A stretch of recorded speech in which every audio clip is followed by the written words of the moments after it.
Lola, bakit po tayo nagmamandali sa paglalakad? Tapos, umiiyak pa po kayo. Ano po bang nangyayari? Ang dilim pa naman po sa gubat na to. Kaya halos hindi po natin makita ang daan eh. Bilisan mo na lang, Eloy. Huwag ka na munang masyadong maraming tanong. Intindihin mo na lang muna ang iyong paglalakad. Diyos ko, huwag naman sana. Lola naman eh. Kanina pa po kayo siging salita ng ganyan. Ano po ba talaga nangyayari? Nag-aalala na po ko sa inyo eh. Hindi pa naman ako sigurado pero iba ang kutob ko ngayong gabi. Masyado kasing tahimik. Bigla rin akong kinabahan. Tungkol po ba ito sa sinabi ni Kapitan Tano? Huwag niyo na po itong intindihin. Masyado lamang po siyang umaabuso sa pagiging kapitan niya eh. Paano kung palayasin na naman niya tayo? Saan na tayo titira? Bakit po kasi lumipat pa tayo sa baryong ito, Lola? Sana po, nanatili na lamang tayo sa bahay natin sa may bukid. Hindi tayo pwedeng manatili roon. Pati ang mga kababayo natin. Pinalayas din tayo. Bakit nga po, Lola? Parang may tinakasan tayo eh. Palagi nila tayong pinapaalis. Para bang may naghahabol sa atin. Basta Apo, sumunod ka na lang. Para sa iyo itong ginagawa ko. Sa isang liblib na baryo ng Santa Ines, nakatira sina Lola Saling at Eloy. Pero dahil madalas may nangyayaring kakaiba sa lugar, kung saan sila naninirahan, ay palagi rin silang pinalalayas ng mga tao. Ito ay tungkol sa madalas umano na pambibiktima ng mga aswang sa mga buntis at mga alagang hayop ng taong bayan. Nangyayari yon kapag nananatili sila sa lugar, para bang hinahabol sila ng kamalasan. Kaya naman ang batang si Eloy sa edad na 8 ay nakaranas ng kalupitan ng tao. Natatakot sila sa kanyang lola dahil sa kulubot na balat nito at may mahabang buhok. Kaya si Eloy na ang pumalit dito para maglako ng gasera na si Lola Saling mismo ang may gawa. Pati ang kanilang hanap buhay ay naapektuhan na rin dahil sa mga maling paratang sa pagkatao nila. Lola, palalayasin niya naman po ba tayo ng mga tao? Hindi na sumagot ang may 70 taong gulang na si Lola Saling sa tanong ni Eloy. Mabilis ang kanilang mga hakbang na parang hinahabol ng 10 halimaw. Baka sa mukha na matanda ang takot maging ang matinding pag-aalala. Kaya ganun na lang ang iyak nito nang makitang tinutupok na ng apoy ang kanilang kubo. Si Eloy ay hindi rin makapagsalita sa nadat ng itsura ng kanilang bahay. Pinalilibutan ito ng mga taong may mga hawak na sulo sa kawayan. Hindi makapagsalita si Lola Saling habang pumapatak ang masaganang luha sa mga mata. Isa-isa nilang pinagmasdan ng mukha ng mga lalaki. Nakangiti at halatang masaya sa mga ginawa. Bugso ng kanilang mga damdamin, sinugod ni Lola Saling ang nakatayong si Kapitan Tano. Walang hiya ka! Napakasama mong tao! Wala kang karapatang gawin sa amin ito! Meron! Tungkulin kong pangalagaan ng mga nasasakupan ko laban sa mga aswang na kagaya ninyo! Hindi po totoo yan. Hindi kami mga aswang. Sana po kami titiran ni Lola. Wala po kayong mga hawa. Wala na akong pakialam kung saan kayo titira. Ang gusto ko, umalis kayo sa baryong ito. Bumalik na kayo sa lugar ninyo. Mga walang kwenta. Ikaw ang walang kwenta. Masama kang tao. Abat, talagang sinusubukan niyo ako, ha? Kung isama ko na lang kaya kayo sa nasusunog niyong bahay, nang mabawasan ng mga matatandang walang silbi. Ang gusto ko, hindi ko na makita mga pagbumukha niyo rito. Hindi. Hindi kami aalis dito. Ikaw ang umalis dahil isa kang halimaw. Parehong nabigla sina Lola Saling at Eloy nang sa pag-ikot ni Kapitan Tano, lumapat ang palad nito sa mukha ni Lola Saling. Sa po ang nasaktang pisngi, bumagsak ang matanda sa lupa.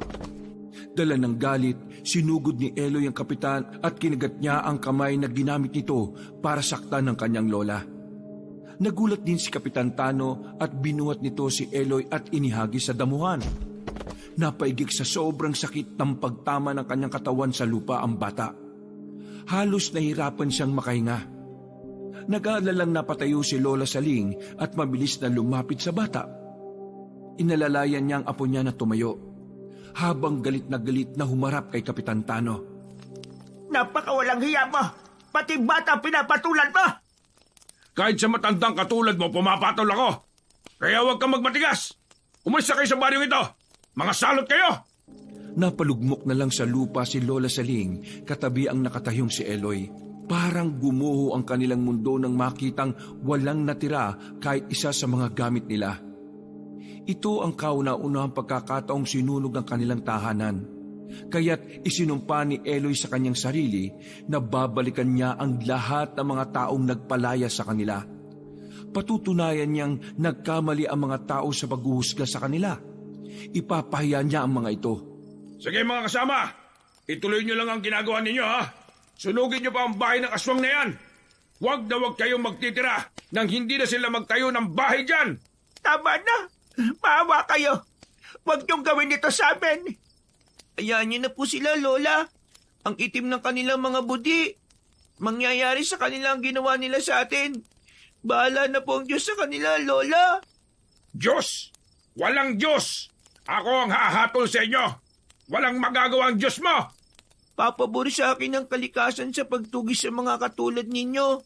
Tandaan niyo po yan. Mamamatay din kayo sa oras na tirik na ang araw kung saan magaganap po ang mga imposibleng pangyayari sa buhay ninyo. Pambihira! Binasaan pa yata ako ng panata ng batang ito ah! Walang magagawa ang katulad mo! Tandaan niyo po yan. Sisingilin po kayo ng sarili niyong kasalanan. Mula sa kinatatayuan ni na Lola Saling at Eloy ay dinig na dinig nila ang malalakas na sigawan ng mga tao. Parang nagdidiwang sa nawasak na tahanan na matanda. Awa ang nararamdaman ni Eloy kay Lola Saling na humahagulgol ng iyak. Habang nakaupo sa lupa, ang puso niya ay binalot ng katanungan. Matinding galit sa mga taong walang ibang ginusto kundi ang tanggalan sila ng pagkakataong magkaroon ng tahimik na buhay. Dumaloy ang masaganang luha sa mga mata ni Eloy habang nakuyom niya ang palad na nakatingin sa mukha ni Kapitan Tano. Para pa itong nang aasar na iniwan pa sila ng pagngisi. Bago umalis sa mga tao ay dinuraan pa ang harapan ng kanilang bakuran na pinagtiyagaang pagandahin ni Lola Saling sa pamamagitan ng pagtatanim ng mga halamang namumulaklak. Ito ay para mapalitan ang malungkot nilang buhay sa masiglang tanawin.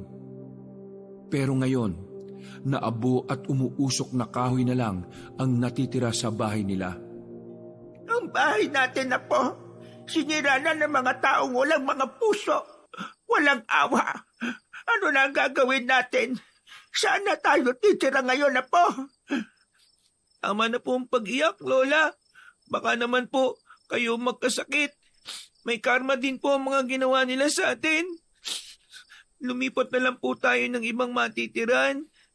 Saan pa? Wala na tayong ibang mapupuntahan. Sinira na ng mga tao ang bahay natin. Napakalupit nila po. Hindi na sila naawa sa akin. Wala nang maisagot si Eloy sa sakit na nararamdaman ni Lola Saling. Alam niya na kahit saan sila magpunta, guguluhin pa rin sila ng mga tao na ang tingin sa kanila ay mga aswang. Bakit sa dinami-rami ng ibinibintang sa kanila ay pagiging kampon pa ng kadiliman? Tumayo ang matanda at nilapitan ng umuusok nilang bahay. Luminga-linga muna sa paligid para masiguradong nakaalis na nga ang mga tao. Muling napahagulgol ng iyak ang matanda. Nang makitang walang halos na tirang gamit sa kanila, pati na ang kanilang mga panindang mga gasera. Wala rin silang pera na pambili ng bigas. Ang batang si Eloy ay dumanas ng mga pahirap sa ibang tao na walang ibang hinangad kundi ang maging miserable ang buhay nila. Kaya naman, hindi na natiis ni Eloy ang hindi magtanong sa matanda kung bakit sila madalas na kinatatakutan, na ang tingin sa kanila ay isang salot na hindi dapat lapitan. Lola, bakit po sila ganun? Bakit ang tingin nila sa atin ay mga aswang? Hindi naman po tayo mga aswang, Lola, di ba? Tayo pa nga pong naghahanap sa mga nilalang na nagtatago sa dilim eh. Hanggang kailan po natin titisin ang pagbibintang nila sa atin? Apo, patawarin mo ako kung ito ang buhay na kaya kong ibigay sa'yo. Hindi mo pa ito maiintindihan. Talaga pong hindi ko naiintindihan. Naguguluhan po ako kung para saan pa po ang mga ginawa natin. Para lang mapanatiling ligtas sila. Ito lang po ang napapala natin eh. Ano po ba nangyayari, Lola? Alam nyo, sawang-sawa na po ako sa ganitong kapi ang ginagawa sa atin. Hindi ko po talaga lubos na maisip. Bakit nila tayo pinaparusahan? Wala naman po tayong mga kasalanan. Kapag kaya mo nang maunawaan lahat, saka ko ipapaliwanag sa iyo. Tandaan mong kung magbigay ka ng tulong sa iba, huwag kang maghintay ng kapalit. Mas maganda ang ikaw ang nakakatulong kaysa ikaw yung tinutulungan. Pero sa ngayon, kailangan ko munang hanapin kung saan ko naibaon ang kulay berdeng mutya ng buhay. Ano pong mutya, Lola? Ang mutya ng buhay ay isang kapangyarihan laban sa mga aswang na madalas ay nambibiktima ng mga buntis.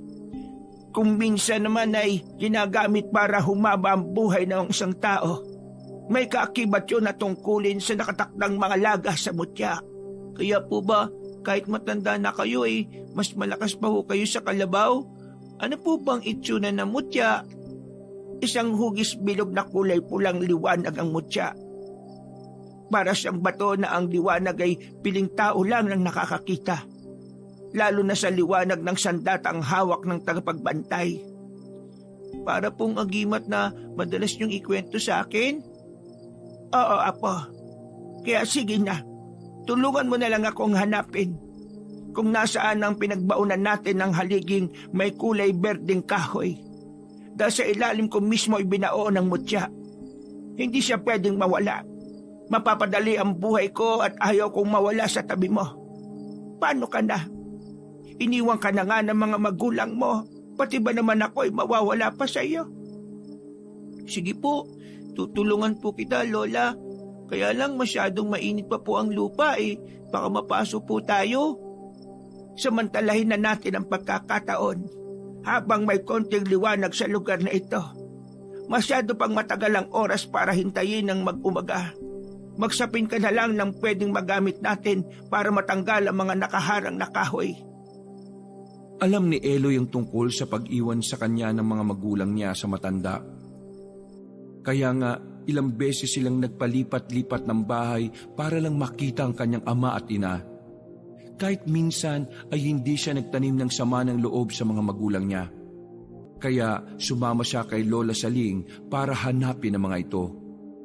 Tinulungan ni Eloy ang matandang nakayuko sa paghahanap ng pinagbaunan ng mutya. Ilang minuto ang lumipas ay siya ang unang nakakita sa haligi. Magkatulong silang nagukay. Kahit nararamdaman nila ang init, maamos na ang mukha ni Eloy dahil sa uling na naipupunas niya sa kanyang balat. Gamit ang matulis na kahoy sa pagdudukal ng lupang tumigas dahil sa apoy. Ilang saglit lang sa matyaga nilang pagtutulungan ay nakita na nila ang maliit na itim na baul na kasing lapad lang ng palad ni Lola Saling. Ito ang dahilan kung bakit hindi tayo pwedeng magtayo ng bahay nang wala ito. Baka naman po, Lola, yan pa po ang dahilan ng nagdadala sa atin ng kamalasan. Hindi. Huwag mong sabihin yan. Dahil ito ang nagbibigay buhay sa akin para mapanatili ang aking lakas. Isa pa, para ito sa taong tagapangalaga sa mutyang ito. Pwede ko po ba makita, Lola? Hindi mo pa ito pwedeng makita. Hanggat hindi ko pa ito naililipat sa iyo. Ano po? Bakit po ako? Dahil ikaw talaga ang tagapangalaga nito. Bata ka pa lang nakatakda ka na sa mutya. Kusang nilipat sa iyo ang mutya sa sandaling umalingaw-ngawang tambol-lata sa harap ng mga halimaw. Naku, ayaw ko po, Lola. Hindi ko po yan matatanggap. Hindi mo na matatakasan ng nakatanda, Apo. Itinago ni Lola Saling ang maliit na baul sa likod nito. sabay silid sa bulsa. Kahit hindi naman seryoso si Eloy na tingnan ang itsura ng mutya, nagpasya na silang iwanan ng nasunog nilang tirahan at naglakad papalayo, habang bagsak ang mga balikat. Maya-maya pa ay pinasok na nila ang madilim na kagubatan, na ang tanging liwanag na makikita nila sa daan ay ang liwanag na nanggagaling sa bilog na buwan. Ilang minuto na nilang binabagtas ang gubat, hanggang sa pag-ahon ng bundok ay hindi na napigilan ni Eloy na hindi magtanong sa matanda. Lola, saan po ba tayo pupunta? Malapit na po magliwanag eh. Hindi ko pa po alam kung saan nyo dadali ng mutya. Aalis na po ba tayo sa baryong ito? Hindi, Eloy. Dahil dito na muna tayo pansamantalang maninirahan. Kailangan lang natin balikan ang mga naiwan kong mga sandata sa kwebang natagpuan ko. Nang maghanap ako ng mga baboy ramo, siguro naman hindi na nila masusunog ang mga bato. Wala na silang magagawa para palayasin pa tayo. Pero sa ngayon, may kailangan pa tayong gawin. Pero gabi-gabi po nagloroonda ang mga tanod ni Kapitan Tano. Baka po mas lalo tayong pagbintangan na tayo ang mga aswang na madalas na kumakain sa mga alaga nilang hayop. Pati ang pagkamatay ng mga buntis, baka sa atin pa rin po ibintang. Alam mong walang katotohanan na mga ibinibintang nila sa atin. Hindi tayo mga aswang, kaya hindi tayo dapat matakot. Hindi nila alam na tayo ang manunugis ng aswang na nanggugulo sa kanila sa gabi. Hindi ko rin alam kung bakit. Sa kabila ng kabutihang ginagawa ko para sa kanila, ay masamang nilalang pa rin ang tingin nila sa atin. Kung minsan, nawawalan na ako ng ganang tulungan sila. Kaya lang hindi ko matiis na may namamatay na tao ng dahil lang sa mga aswang. Pero matagal na po tayong nagpapalipat-lipat ng tirahan, Lola eh. Ni minsan, wala pa po tayong nakikita mga aswang kung ano ang kanilang mga totoong itsura. Dahil hindi kita isinasama sa tuwing naghahanap ako ng mga aswang. Kaya huwag mo nang hangarin na makita pa sila. Bilisan mo na ang paglalakad habang maliwanag pa ang sikat ng buwan. Saka lang napabaling ang atensyon ni Eloy sa daan na bahagyang nasisikatan ng liwanag ng buwan. Ilang minuto pa ang kanilang ginagawang paglalakad, hanggang pagsapit sa kakahuyan, biglang napahinto sa paglakbang si Lola Saling at mabilis na hinila siya sa kanyang braso.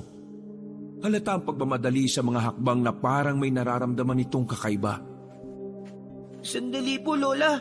Naiwan ko po yung tsinelas ko. Bakit po tayo nagmamadali? Huwag ka na maraming tanong. Basta bilisan mo ang paglalakad. Saka na lang natin balikan ang sapin mo sa paa. Wala nang oras para balikan mo yan. Teka, bakit mo iniwan ang isa mo pang tsinelas? Sayang po kasi, Lola. Kung may makakapulot po ng isang tsinelas ko nang walang kaparis, hindi rin mapapakinabangan. Kaya iwan ko nilang yung dalawa. Ikaw talagang bata ka. Ang dami mong alam. Ang dahan-dahang pagkakbang ng mga paa ni Eloy ay nauwi sa pagtakbo para mas lalong makaalis sa lugar na yon. Panay din ang linga sa paligid ni Lola Saling na mas sinigpitan pa ang kapit sa kanyang mga kamay. Namumula na rin ang kanyang balat dahil sa pagbaon ng uko ni Lola Saling. Halata ang takot sa nanginginig nitong braso. Maya-maya pa ay tumambad sa kanilang dinaraanan ng isang nilalang na abala sa pagkain ng hayop. Nakikikisay ang usa sa lupa habang sinisibasib ang dugo ng usa ng nilalang na nakadapang nakakagat sa liig ng hayop. Sarap na sarap ito sa paghigop ng dugo, habang ang mga kuko sa kamay ay nakabaon sa tiyan ng usa. Hindi nito nararamdaman ang presensya ng maglola.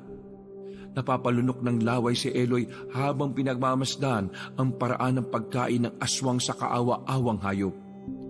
Lalo na ng pagwakwak nito sa tiyan ng usa gamit ang matutulis na kuko. Humakbang sila paatras habang naririnig nila ang tunog ng pagmuya ng halimaw sa lamang loob ng usa. Parang makunat na may tunog ng ngiping nag-uumpugan. Pero bigla silang tumilapon sa damuhan habang ang kanyang lola ay bumagsak sa ugat ng puno. Nasundan ni Eloy ang pinagmulan ng pag-atake sa kanila. Halata ang gulat sa mukha ni Lola Saling dahil wala silang naramdamang presensya ng isa pang aswang sa kanilang likuran. Isang nilalang na may mabangis na mukhang paniki ang nakatayo sa unahan ng kanilang dinaraanan. Tumigil na rin sa paglapa ang kasama nito at tumayong lumapit sa kanila. Tumutulo ang malapot na laway sa bibig. Ang mga mata ay kasimpula ng sariwang dugo na nagre-reflect sa liwanag ng buwan. Dahil madilim ang bahaging kinatatayuan ng halimaw, tanging ang kumikislap lang nitong mga mata ang nagbigay palatandaan kay Eloy na aswang ang nanakit sa kanila. Nakita niyang bumabangon pa lang ang kanyang lola mula sa pagkakabagsak nito sa lupa. Lola, tulungan niyo po ko. Huwag ka matakot, Eloy. Halika, tumayo ka. Humakbang pasulong ang dalawang halimaw na ang agwat sa kanya ay dalawang dipa. Pangiwi-ngiwi ang mukha ng halimaw na parang natutuwa sa kanila. Nang hindi makagalaw si Eloy sa sobrang takot, patakbo siyang nilapitan ni Lola Saling. Humarang ito sa unahan niya at matapang na pinagbabantaan ang mga halimaw. Huwag kayong lalapit. Lola, sakit po ng likod ko. Bumangon ka, Apo. Bilisan mo. Umalis ka na rito. Ako nang bahalang humarap sa mga halimaw na ito. Kunin mo itong mutya sa bulsa ko. Baybayin mo ang daan. Sa dulo nito, nandoon ang kuwebang sinasabi ko. Bilis! Takbo na! Hindi ko hayaan makatakas ang batang yan. Siya ang kailangan ko, hindi ikaw, tanda. Akin ang mutya, habang mabait pa ako. Mamamatay na muna ako bago niyo makuha ang aking apo. Lalong-lalo na ang mutya. Hindi ka pa rin nadadala. Minsan na kitang kinunan ng mahalagang tao sa buhay mo. Hindi ka pa rin natatakot sa akin. Akala mo ba ay magtatagumpay ka sa pagtakas sa batang yan? Ikaw ang hindi magtatagumpay. Malapit ko nang putulin ang sungay mo. Makikilala rin kita, halimaw ka. Lola, bakit ganyan pong itsura nila? Parang taong daga na ang mga pangilay kasi nga ba ng mga daliri? Natatakot po ko, Lola. Umalis na po tayo rito. Bakit po gusto nilang makuha ko? Huwag na matigas ang ulo mo, Apo. Hindi siya nag-iisa. Marami silang nag-aabang sa katawan mo para gawing pagkain. Bilisan mo, tumakbo ka na. Dalhin mo ang mutya. Bilis! Halos ipagtulakan ni Lola Saling si Eloy para lang makatakas sa halimaw na nakaharang sa kanilang dinaraanan. Humakbang pa ang aswang na ang itsura ay mas mabangis pa sa asong ligaw. Umangil ito na parang tunog ng paniki. Mas malakas na nakabibingi ang nililikha nitong tunog. Lalong nakadagdag sa kilabot ng katahimikan ng gabi ang nag-iisang huni na ngayon lang narinig ni Eloy. Ano pang hinihintay mo? Tumakbo ka na! Ayoko po. Hindi ko po kayo iiwan, Lola. Huli na para humakbang papalayo si Eloy dahil mabilis na silang inatake ng aswang. Nadakot na nito ang kanyang leeg habang si Lola Saling ay muling tumilapon sa damuhan. Nabitiwan na matanda ang matulis na kahoy na ginamit nila kanina na pambungkal sa lupa. Para itong papel kung ipaghampasan ng isa pang nilalang na lumapa sa usa. Pero kitang-kita niya kung papaano lumaban si Lola Saling. Nagawa nitong makipagsabayan sa aswang. Sinuntok nito ang halimaw sa sikmura. Hindi tumigil ang matanda sa pagganti ng pag-atake dito.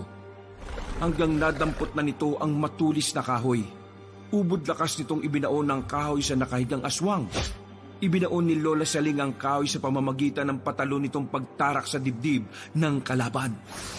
Nanginginig ang kamay ng aswang na pilit inaalis ang kahoy sa dibdib nito. Katapusan na ang pambibiktima mo kasama ng pinuno mo! Binalingan ni Lola Saling ang aswang na may dakot sa leeg ni Eloy.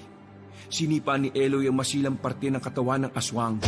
Pero dahil sa maikli ang kanyang mga paa, ay nauwi lang sa wala ang pagpupumiglas niya. Napansin niyang dahan-dahang lumalapit si Lola Saling sa gawin nila. Nang lilingon na ang halimaw, ay mabilis na tinakbo na matanda ang kinatatayuan ng aswang. Nakita niyang hinampas na matanda ang ulo ng aswang. Kasabay ng pagpalo sa brasong may tangan sa leeg ni Eloy. Sa galit ng halimaw, sa ginawa ni Lola Saling, sa sobrang sakit ng pagkakahampas ng matanda sa braso nito, naihagis ng nilalang ang katawan ni Eloy, kasama siyang bumagsak sa damuhan. Naramdaman niya ang masakit na pagtama ng kanyang katawan sa matigas na puno ng kahoy. Maliksing kumilos sa matanda. Para makakasunod nitong inatake sa muka ang nilalang na umatake sa kanila. Nang makakuha ng pagkakataon ng aswang ay hindi kinaya ang lakas na matanda. Bigla itong nag-anyong malaking paniki. Mabilis itong lumipad para tumakas. Bago nawala ng malay si Eloy ay nakita pa niya kung paanong umiiyak na lumapit sa kanya si Lola Saling. Sa katuluyang nagdilim ang kanyang paningin. May hinang yugyog sa balikat ang naramdaman ni Eloy. Pagmulat niya ng mga mata, si Lola Saling ang katabi niyang nakatunghay sa kanyang mukha. Masaya itong iniabot sa kanya ang mainit na sabaw ng nilagang karne ng baboy ramo. Mabilis siyang napabalikwas ng bangon dahil inisip niyang panaginip lang ang lahat. Pero nang maramdaman niya ang pananakit ng kanyang leeg, maging ng kanyang likod, ay nagtataka siyang napatingin sa mukha ni Lola Saling habang hawak ang baon ng niyog na may lamang umuusok na sabaw. Paano po tayo nakaligtas sa aswang na yun, Lola? Napuruan ko siya sa ulo kaya naman nakatakas tayo. Bigla siyang nag-anyong panike. Ang mahalaga, nakapatay ako ng isa. Sapat na para malaman nilang palaban tayo at hindi tayo natatakot sa kanila. Alam mo bang pinag-alala mo ko kanina? Akala ko'y nasaktan kang mabuti nang mawalan ka ng malay. Takot na takot ako, Apo. Akala ko'y mawawala ka na sa akin. Nasaan na po kaya ang halimaw, Lola? Hindi ko alam, Apo. Inuna kitang iligtas kaysang makita kong napatay ko ba ang halimaw na yon. Natitiyak kong dito lang sa baryong ito naninira ng aswang na yon. Kung hindi ako nagkakamali, siya ang pinuno ng mga aswang. Kung may iba siyang nabiktima, maaring sa atin na naman ibibintang ang kamatayan ng taong sinaktan nila. Kaya sa susunod na maghaharap kami, sisiguraduhin kong mapapatay ko na siya. Inilingan ni Eloy ang kanyang paningin sa buong paligid. Nakita niyang nasa loob ito ng kuweba. Dahil sa dingding na bato na may nakadikit pang mga lumot. Maging ang konting tubig na umaagos doon ay lalong nagpalungkot sa kanyang pakiramdam. Pero nang makita niya ang isang sulpit, tambol na gawa sa lata, muli siyang napatingin sa mukha ni Lola Saling. Matagal na raw ang kuwebang ito. Panahon pa raw ng unang digmaang pandaigdig. Isa sa mga kuwebang pinagtaguan ng mga tao laban sa mga dayuhan. Ligtas na tayo dito, Apo. Sige na, higupin mo na ang sabaw ng niluto kong baboy ramo. Kaya lang walang asin yan dahil wala ngang natirang sangkap sa nasunog nating tirahan. Si Lola naman, sanay na po kung walang lasa. Kasi sabi nyo, masama ang asin sa katawan ng tao at ito ang sikreto nyo para mas lalo pong humaba ang buhay ninyo. Nakita ko po kayong nakipaglaban sa mga aswang. Para po kayong bata pa sa liksi ninyong kumilos eh. Katulad nga ng sinabi ko, pansamantala lang ang lakas ko. Dahil nasa akin pa ang mutya. Kung ganun po, Lola, may kakayahan din kayong lumipad? Jesus Maria Joseph, Apo. Kumain ka na nga lang at baka kung saan pa mapunta yung usapan natin. Natawa na lang si Lola Saling sa mga sinabing yon ni Eloy. Matagal na panahon nang hindi siya nakatikim ng pagkaing may lasa ng asin. Kasi gusto niyang humaba rin ang kanyang buhay. Lalo na kapag kumakain siya ng mga gulay. Sinabuan lang yon at walang ibang halong pampalasa. Kaya kung minsan kapag nakakatikim siya ng may lasang pagkain, nakakaramdam na siya ng pagsusuka dahil para sa kanya, ito ang pagkaing may masamang lasa. Naparami ang higop niya sa sabaw ng baboy ramo. Alam niyang habang natutulog siya ay nangaso ang matanda para may mailagay lang sa kumakalam niyang sikmura. Masarap magluto si Lola Saling kaya naman ganado din ng matanda na ipaghain siya ng mga pagkaing madalas niyang kinakain. Napansin din niya ang maliliit na sugat sa katawan ni Lola Saling. Dala ng pag-aalala ay nayakap niya ang matanda. May kailangan ka pa ba, Apo? Mukhang naglalambing ang apo ko Gusto mo bang sumama sa akin mamaya? Saan naman po tayo pupunta, Lola? Baka po makasalubong na naman natin yung mga aswang o di kaya ang tanod na si Kapitan Tano. May gusto lang akong alamin sa bayan. Hindi mapapalagay ang loob ko kung iiwan kita dito. Isa pa, may hahanapin lang akong tao na pwedeng makatulong sa atin. Pero doon din po nakatira ang mga taong nanggigipit sa atin eh. Huwag kang matakot. Kasama mo ako. Hindi kita pababayaan. Ang tao po bang pupunta natin ay makakatulong sa pag-aanap ko po sa mga magulang ko? Oo. Kaya ihanda mo ang iyong sarili. Malay mo, kung doon tayo makahanap ng pansamantalang matutuluyan, ilalapit natin ang ating mga sarili sa kuta ng kalaban. Maghanap na po ba tayo ng matitiran sa bayan? Oo. Kapag nakasiguro na ako sa mga hinala ko. Sige na, ubusin mo na iyang pagkain. Babalik tayo sa kuweba kung kailangan na uli natin ng mapagtataguan. Kukunin ko lang ang aking mga sandata na madalas kong gamitin laban sa mga aswang. Umpisa pa lang ito, Apo. Marami pa tayong pagdaraanan. Isang lata lang po ng gatas ang sandatang tinutukoy ninyo, Lole. Ano pong magagawa ng tambol sa mga aswang na may kakayahan pong lumipad? Hindi naman po yun makakapatay ng aswang, Lole. Bukod pa sa tambol kong ito, Apo, meron akong sulpit na gawa sa kawayang pinatigas ng apoy. Magugulat ka sa husay ng mga sandatang yon. Lalo na ang sulpit na may kakayahang magpatigil sa daloy ng dugo ng aswang. Patitigilin nito ang paghinga ng nilalang na tatamaan ito. Paano po kung maubos ang balang gawa sa kawayan, Lola? Pwede ang kahoy o sanga ng puno. Magaling ka lang umasinta sa kanilang katawan, wala na silang ligtas. Kaya nga, matagal ko nang itinuro sa iyo ang paggamit nun. Subok mo na ang husay ng sandata. Ang totoo po nagugulan ako sa mga nangyayari. Bakit po mas gusto nilang makuha ako sa inyo? Ano pong meron sa akin? Dahil sa pamamagitan mo, Apo, magagawa nila akong pasukuin. Kasama ito sa buhay ng isang pagiging manunugis ng aswang. Hahanap sila ng paraan para mahanap ang kahinaan ko. Ikaw lang ang nag-iisa kong kahinaan. Idagdag pa na alam nilang ikaw ang nakatakdang magmamana ng mutya. Isang tagapagbantay ng mutya ng buhay na magagamit nila para magpalakas ng hukbo. Hindi na nagtanong si Eloy sa matanda. Inubos niya ang laman ng bao na pinaglagyan ni Lola Saling ng sabaw. Kalat na ang liwanag sa labas nang sila ay magsimulang maglakad papunta sa bayan. Ilang minuto rin ang kanilang ginugol para marating ang kabahayan. Pagdating nila roon ay agad napansin ni Eloy ang kakaibang kilos ng mga tao. Lola, bakit po ganyan sila makatingin sa atin? Madalas naman po tayong magpunta sa lugar na ito pero iba po ngayon. Para pong gusto nilang kainin tayo ng buhay. Huwag mo na lang silang pansinin. Hindi ka pa ba nasasanay na madalas tayong ituring na ganyan ng mga tao? Hindi sila ang ipinunta natin dito. Tara na, bilisan mo na ang paglalakad. Hawakan mong mabuti ang sulpit. Pati po ang kanilang mga bintana, pintuan. Kung pagsaran po nila tayo ng bahay, parang may nakakaawa tayong sakit. Takot na takot sila sa pagpunta natin dito, Lola. Bumalik na lang kaya tayo. Hanggat wala tayong ginagawang masama at wala tayong sinasaktang tao, hindi ka dapat matakot sa kanila. Sila pa dapat ang magpasalamat sa atin dahil iniligtas natin sila sa mga aswang. Ipinagpatuloy ni na Lola Saling at Eloy ang paglalakad nang biglang may nagsaboy sa kanila ng tubig.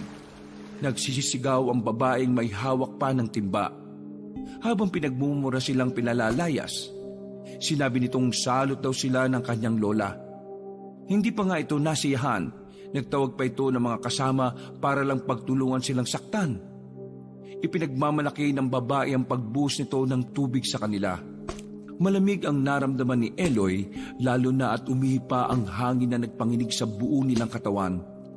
Dumikit ang manipis na tela ng damit ni Eloy sa manipis niyang katawan. Akma na sanang kukuha ulit ang babae ng tubig, malakas na nagsalita si Eloy.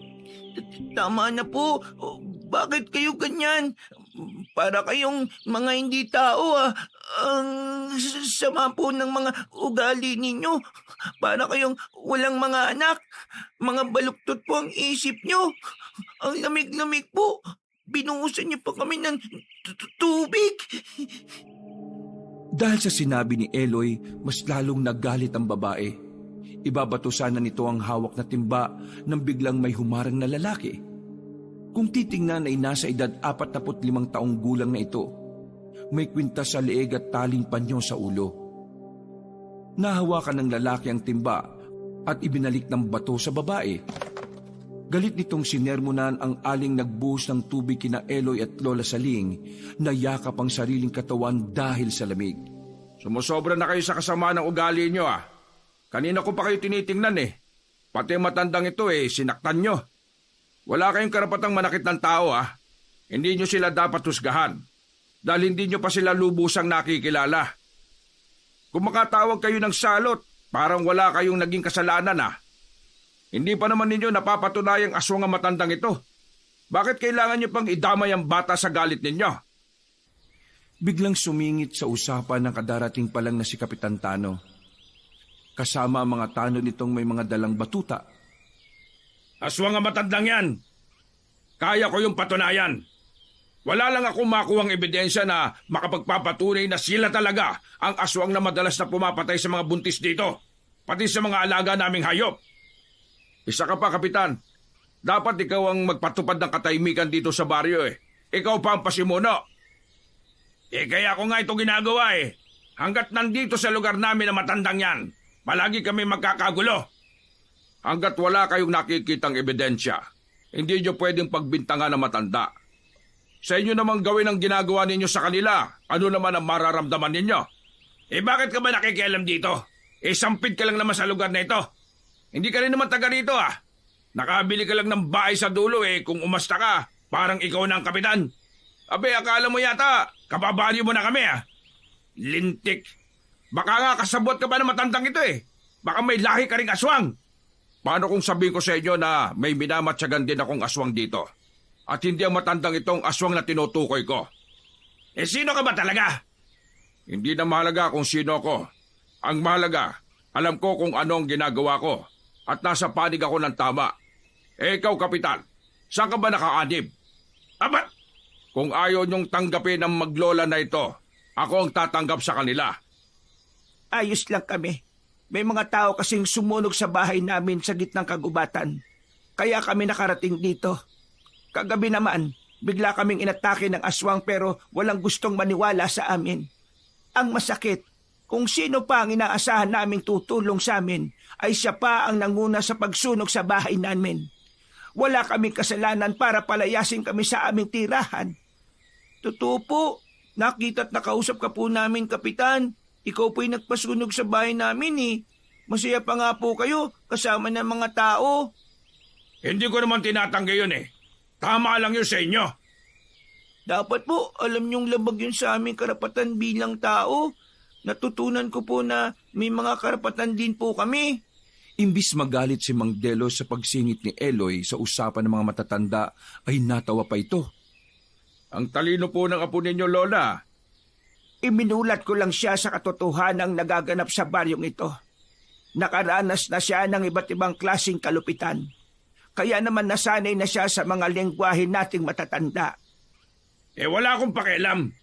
Gusto pa naming mabuhay kaya hindi ka namin matatanggap dito. Isa pa, maliit lang ang baryong ito. Bakit ba pinagsisiksikan nyo ang mga sarili nyo dito? Makakalis na kayo! Sagot ko sila.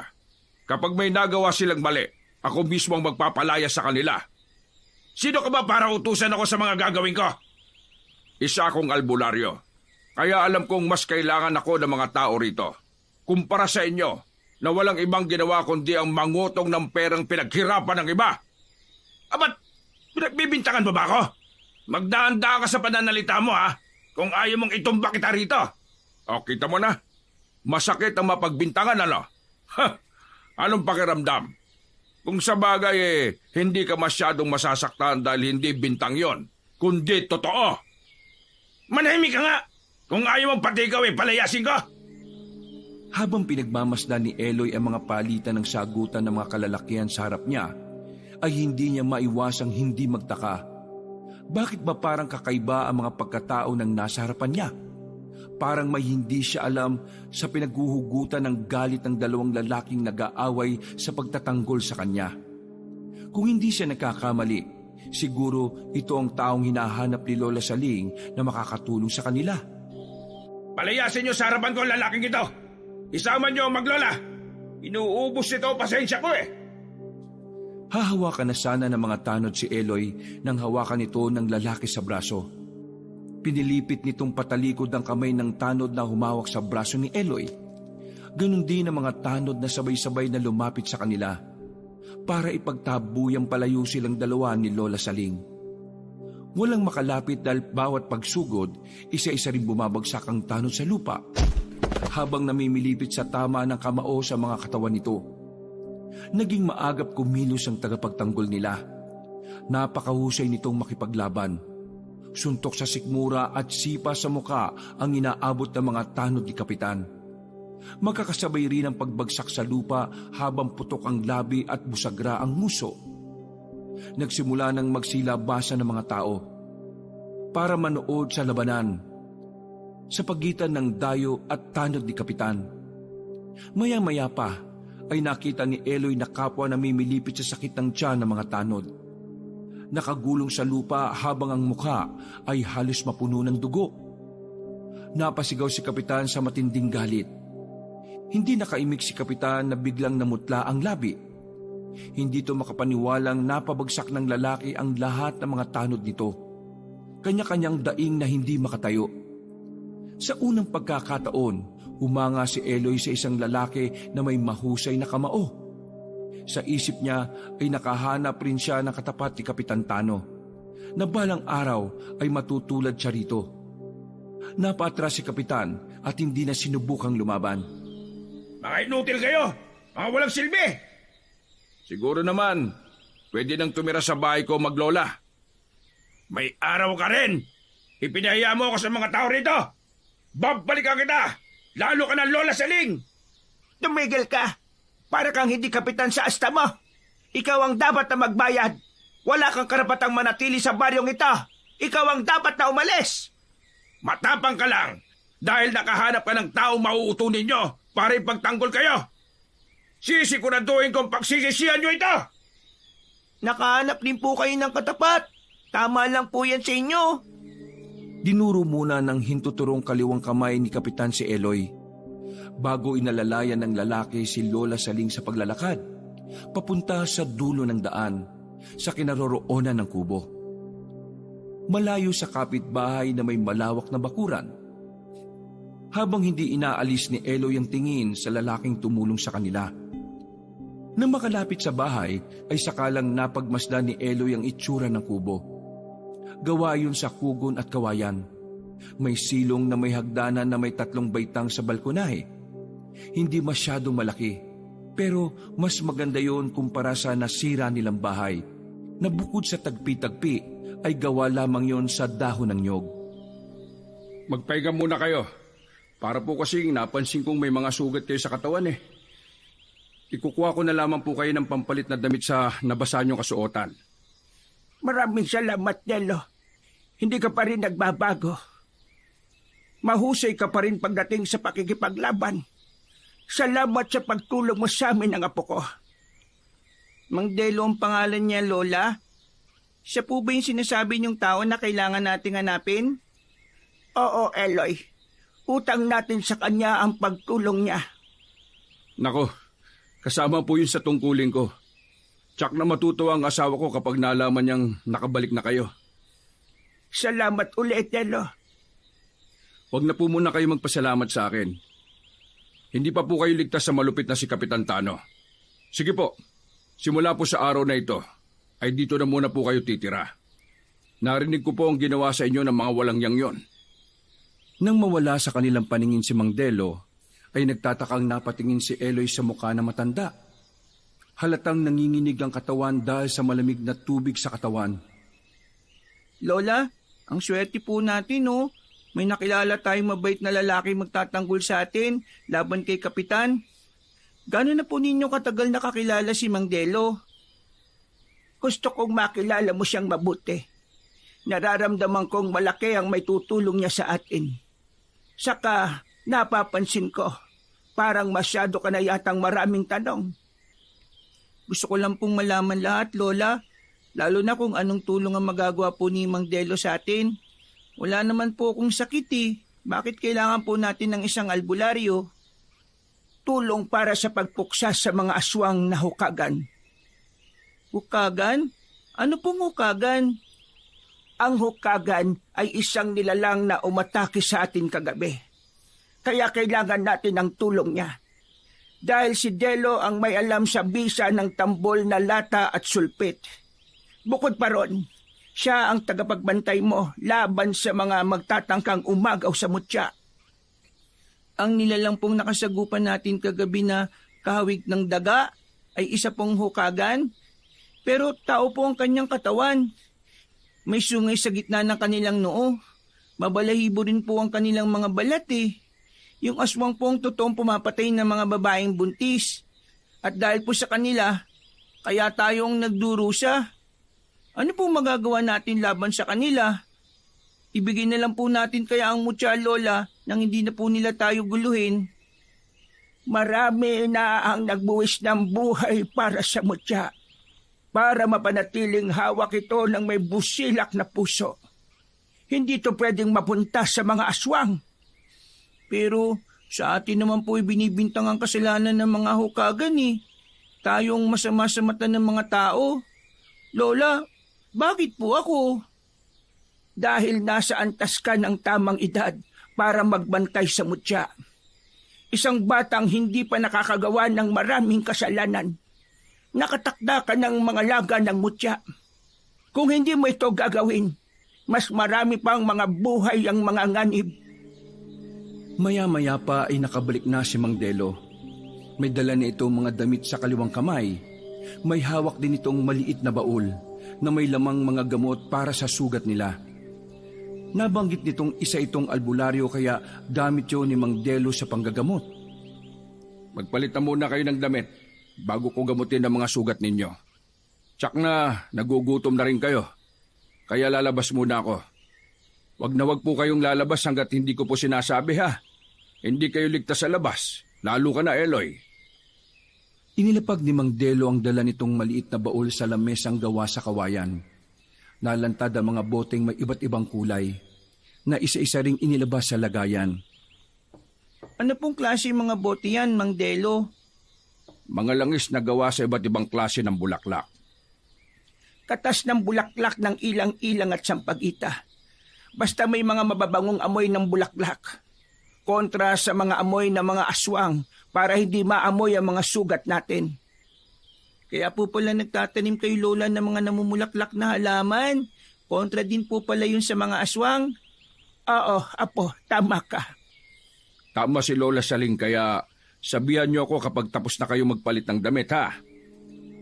Lumabas lang saglit si Mang Delo para makapagpalit ng damit si Lola Saling. Ilang minuto lang ang lumipas, pagbalik ni Mang Delo ay may dala na rin itong pagkain para sa kanila.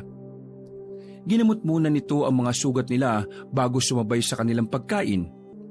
Nang matapos sa pagkain ay nagpaalam sa kanila si Mang Delo. Alis po muna ako. Pupuntahan ko lang yung asawa ko para ibalita sa kanyang nandito na kayo.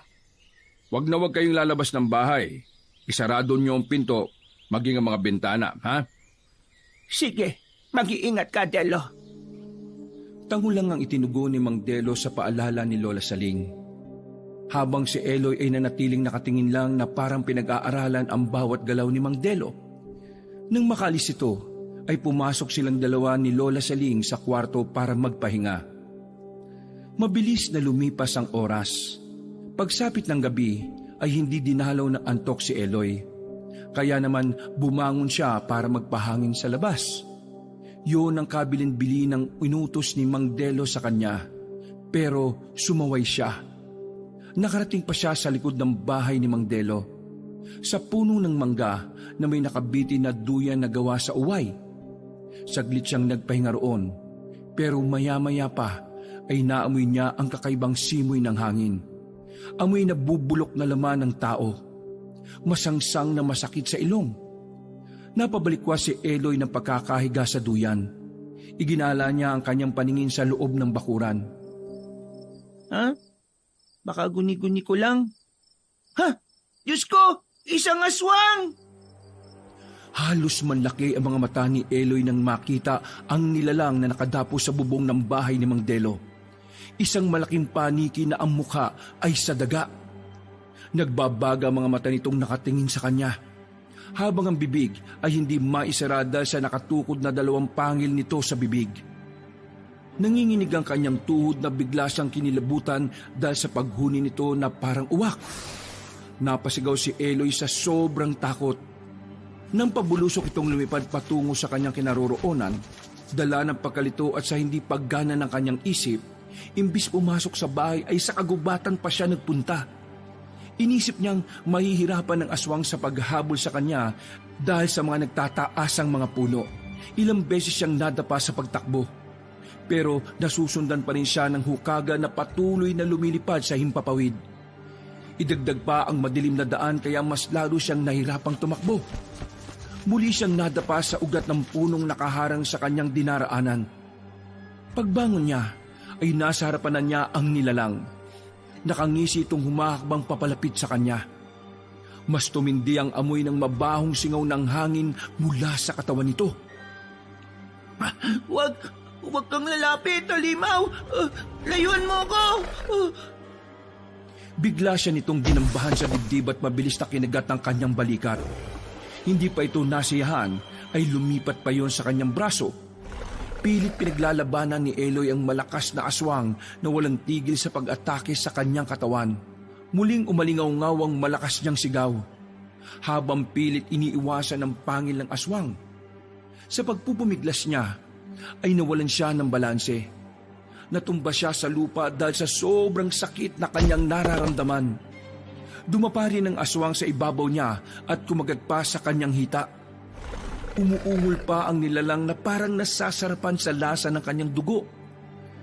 Gumuhit ang kirot sa pagbulwak ng mga dugong nanggagaling sa pinagbaunan ng pangil nito sa kanyang laman. Kahit anong pagpupumiglas ni Eloy ay wala itong balak na pakawalan siya. Dala ng kawalan ng pag-asa, kinagat niya ito sa balikat. Malakas niyang ibilaon ng ngipin sa laman nito. Napasigaw ng malakas ang aswang kaya nagkaroon ng pagkakataon si Eloy na makatakas. Mabilis siyang tumayo. Pinilit niyang makalayo kahit naninigas ang kanyang binti dahil sa tama ng kagat sa binti niya. Sakto sa gilid ng bangin, muli niyang naramdaman ang kalmot ng kuko sa kanyang likod. Lola! Tulungan niyo po ako!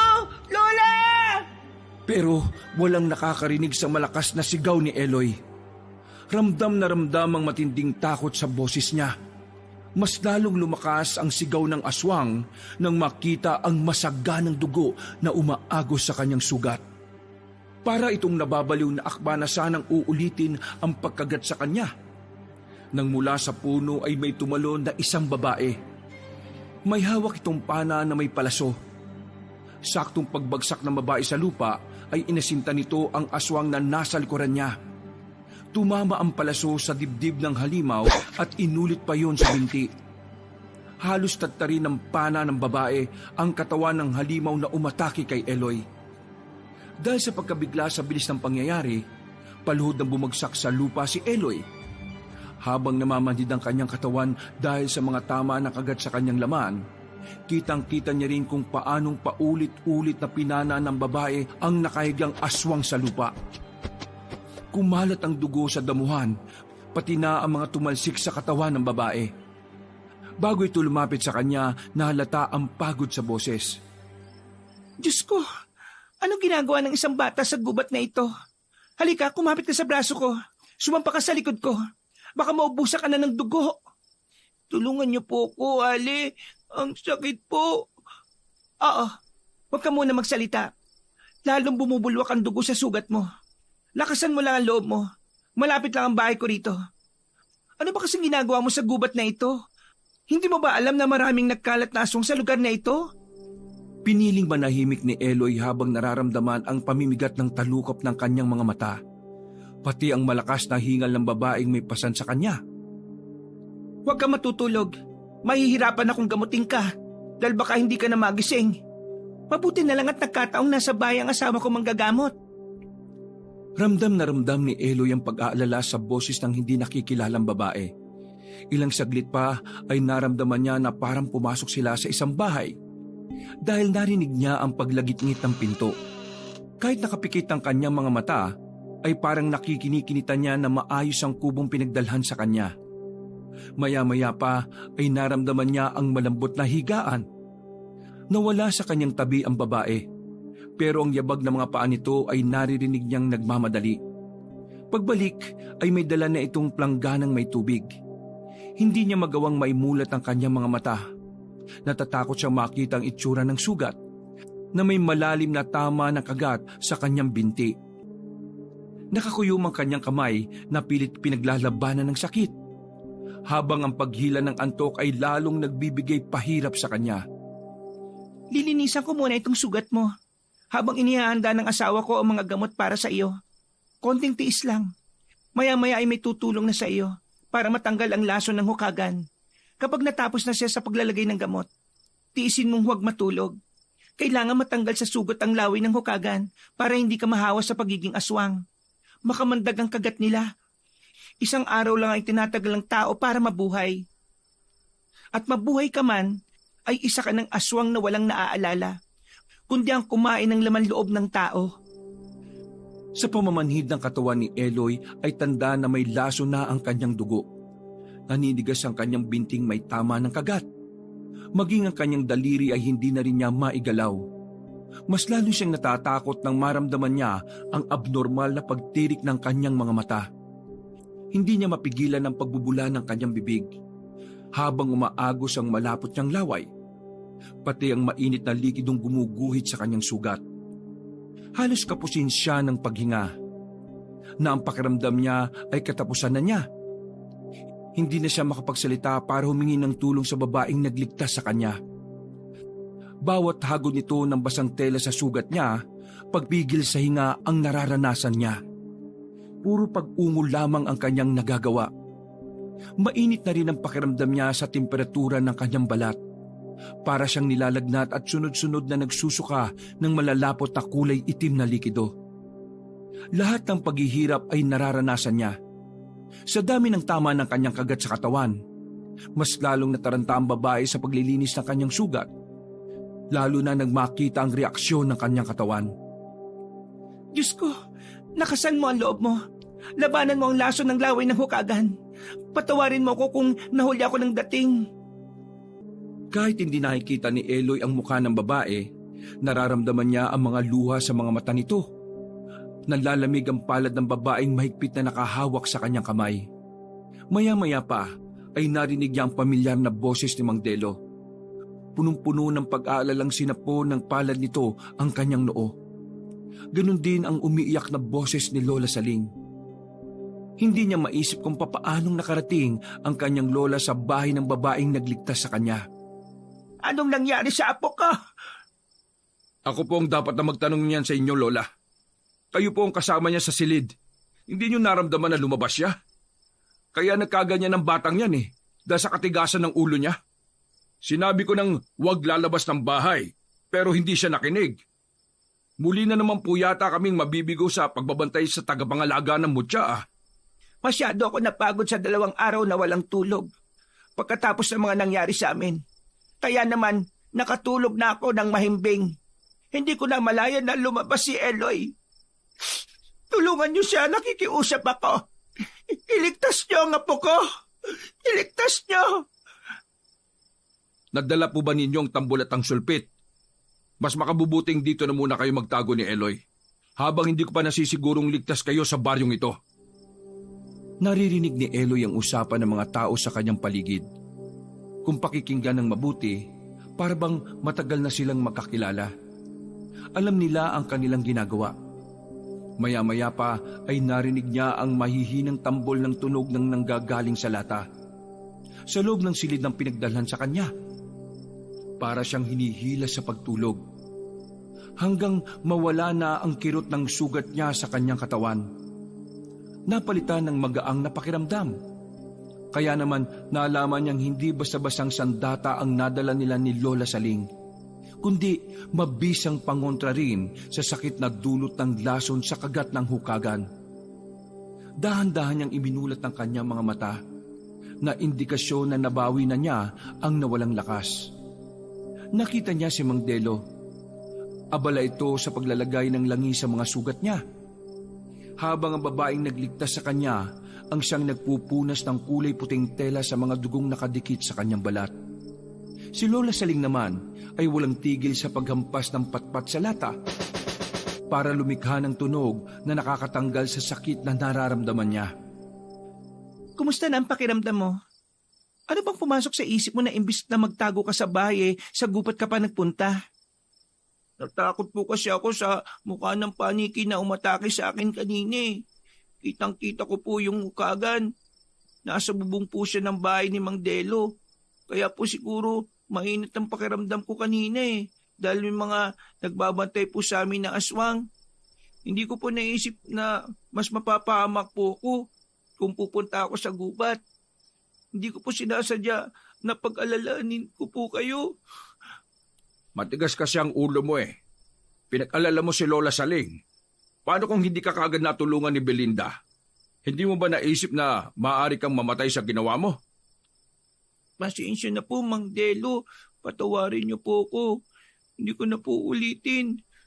Lola, bakit po ba gusto nila akong patayin? Kung hindi ang mga tao, pati ba naman sa mga aswang? Hindi ko po maintindihan eh. Ano po bang meron sa akin? Diyan ka napapahamak sa pagiging mausisa mo eh.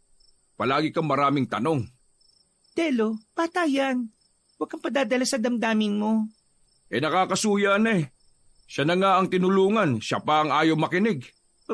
Pasensya na po talaga. Nagkatinginan sina Aling Belinda at Mang Delo sa mga sinabi ni Eloy. Maya-maya pa ay si Lola Saling na ang nagsalita.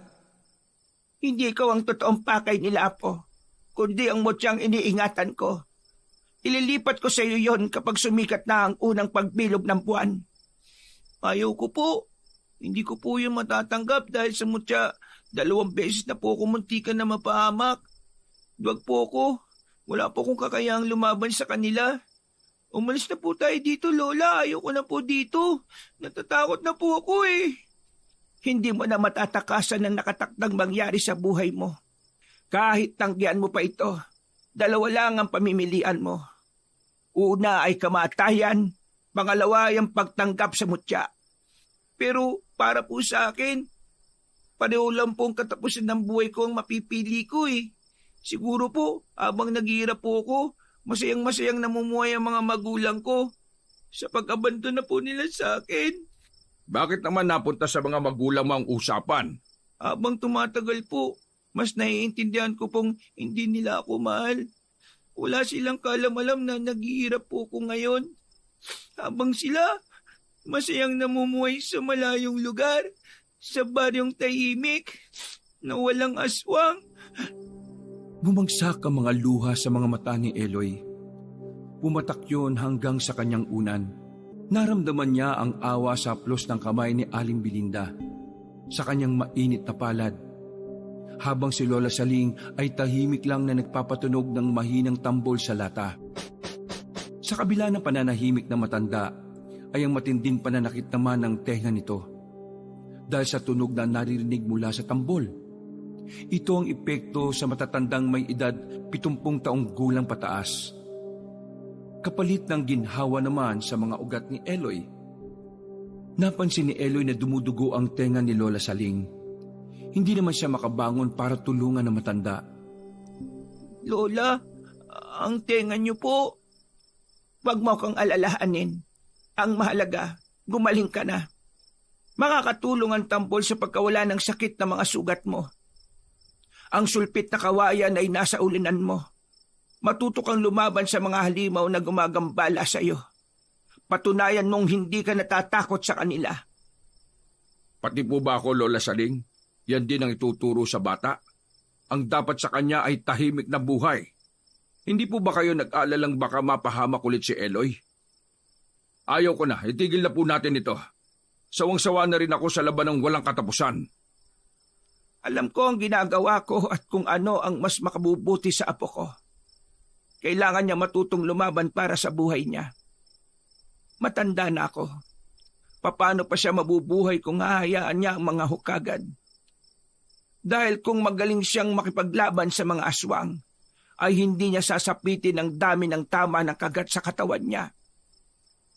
Kahit ano pa po ang sabihin niyo, Lola, masyado mapanganib sa kanya ang paggamit ng sandata laban sa mga aswang. Siguro naman may dahilan kung bakit siya iniwan ng kanyang mga magulang. Dahil para hangarin ang kaligtasan ng batang ito. Kaya nga po nandito kami ni Delo Nakahanda kami magbuwis ng buhay para sa kaligtasan niya. Hindi niyo ako mapipigilan. Ako ang tumayong magulang niya.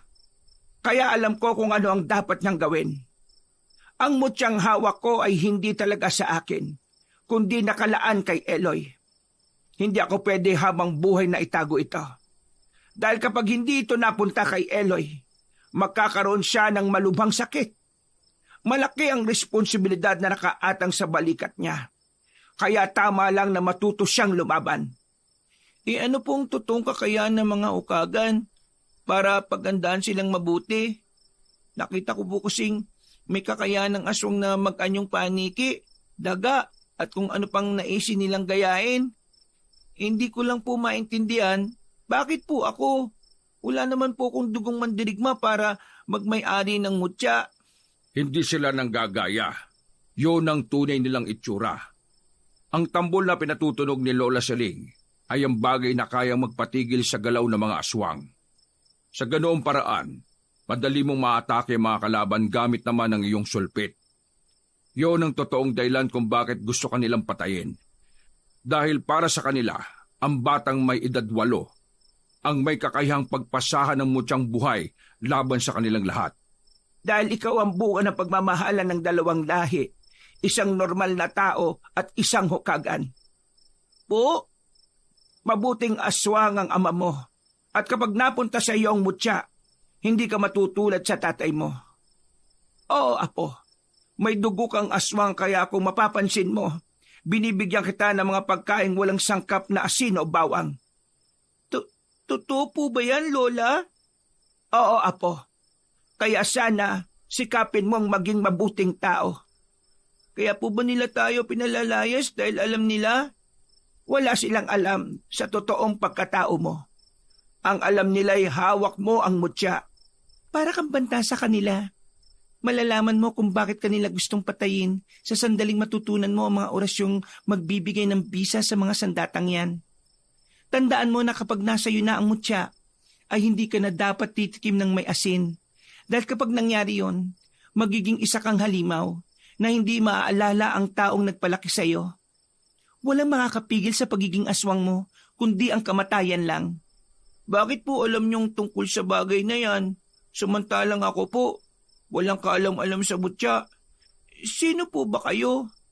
Mag-asawa kami ni Aling Belinda mo. Bago kami magsama ay may mga tungkulin na nakaatang sa aming balikat. Yon ay ang protektahan ng may hawak ng mutya ng buhay, laban sa pinuno ng hukagan. Ako ang albularyo at si Belinda ang manunugis ng aswang, samantalang si Lola Siling ang nakatakdang mag-alaga ng mutya, habang hindi pa panahon para isalin sa iyo. Pero hanggang ngayon, ayaw naming mapunta sa iyo ang mutya ng buhay, dahil hindi na namin gugustuhin mangyari ang mga nangyari noon. Nabigo kami sa unang batang minsan na naming binantayan. Namatay siya sa kamay ng halimaw. Kung ganun po, talagang kayo po ang ipinunta namin ni Lola sa baryong ito dahil balak na po niyang humingi ng tulong sa inyo? Oo. Kasama si Belinda sa pagtupad ng tungkulin para protektahan ka. Kaya lang sa tingin ko hindi ka pa handa. Siguro mas kailangan mo nang malaman ang buong katotohanan tungkol sa mga magulang mo. Huwag niyo akong pangunahan sa mga sasabihin ko sa apo ko. Sapat nang malaman niya ang tungkol sa pagiging dugong hukagan niya. Baka hindi niya kayanin ang matutuklasan niya. Napag-usapan na natin ito, hindi ba? Tutol naman ako sa pagbibigay ng mutya sa bata, pero higit niyan dapat na malaman kung ano bang ipinaglalaban niya. Paano siya haharap sa mga aswang kung hindi naman niya alam kung ano ang dahilan kung bakit kailangan niyang patayin ng hukagan. Ipakita niyo sa kanya ang mutya. Karapatan na niyang tanggapin ang kapalaran niya. Ano pong kapalaran? Ano pong tungkol sa mga magulang ko? Hindi na nagawa ni Eloy na magtanong. Nang biglang may kumalsko sa dingding ng bahay ni Aling Belinda, saglit na natigilan sila sa pag-uusap. Tahimik nilang pinakinggan ang ingay sa labas. Inihanda ni Aling Belinda ang pana, habang magaan ang paa na maingat na humakbang papalapit sa pinto. Sumilip ito sa siwang ng dingding. Maya-maya pa ay nag-aalala itong napatingin sa kanila. Elo, ibangon mo si Eloy. Kailangan natin makali sa bahay na ito. Sa silid sa ilalim ng lupa, doon tayo dadaan. Nasundan nila tayo. Matalas talaga ang pang-amoy ng mga halimaw na yan. Lola, dali niyo mga kakailanganin natin sa pagtakas. Halika, Eloy. Sumampa ka sa likod ko. Napapalibutan na tayo ng mga aswang. Pati ng mga alagad nilang asong ligaw. Natalian ko na ng tela ang sugat mo. Kaya hindi mo masyadong mararamdaman ng sakit. Pagkasabi ni Mang Delo ng asong ligaw, ay may umalulong na mga aso sa labas. Kasunod ng pag-alingaw-ngaw ng sigaw ng pinuno ng mga aswang. Uminit ang pakiramdam ni Eloy. Mataas pa rin ang kanyang lagnat. Masasakit ang mga sugat na pinilit niyang sumampa sa likod ni Mang Delo. Naunang bumaba sa silid si Lola Saling, habang dala ang bag na may lamang sandata. Kasunod si Aling Belinda na halata ang matinding pag-aalala sa muka. Mabilis silang tumakbo sa ilalim ng silid para baybayin ang makipot na daan patungo sa lagusan sa dulo ng pintong kanilang lulusutan. Pero hindi pa man sila nakakalabas ng pinto ay tumilapo na si Eloy kasama si Mang Delo na bumagsak sa lupa. Nakaabang sa kanila ang mga taong paniki. Mabilis silang inatake ng mga aswang. Pati ang mga asong ligaw kikipag-agawan na rin pasugod sa kanila ni Mang Delo. Maging si Aling Belinda ay hindi na rin nakaporma ng atake nito ng hukagan. Nagulat sila sa bilis ng pangyayari at hindi nila ito napagandaan. Itinuloy ni Lola Saling ang pagtugtog sa lata gamit ang dalawang patpat. Gumapang si Eloy papalapit sa matanda. Kinuha niya ang sulpit pati na ang bala na gawa sa tinik ng lukban. Lumiwanag ang kanyang kamay nang mahawakan ng sandata. Nabanggit na yon dati pa ni Lola Saling na siya lang ang may kakayahang makakita sa liwanag ng sandata para sa kanya. Magsisisihan niyong bumalik pa kayo sa barangay na to.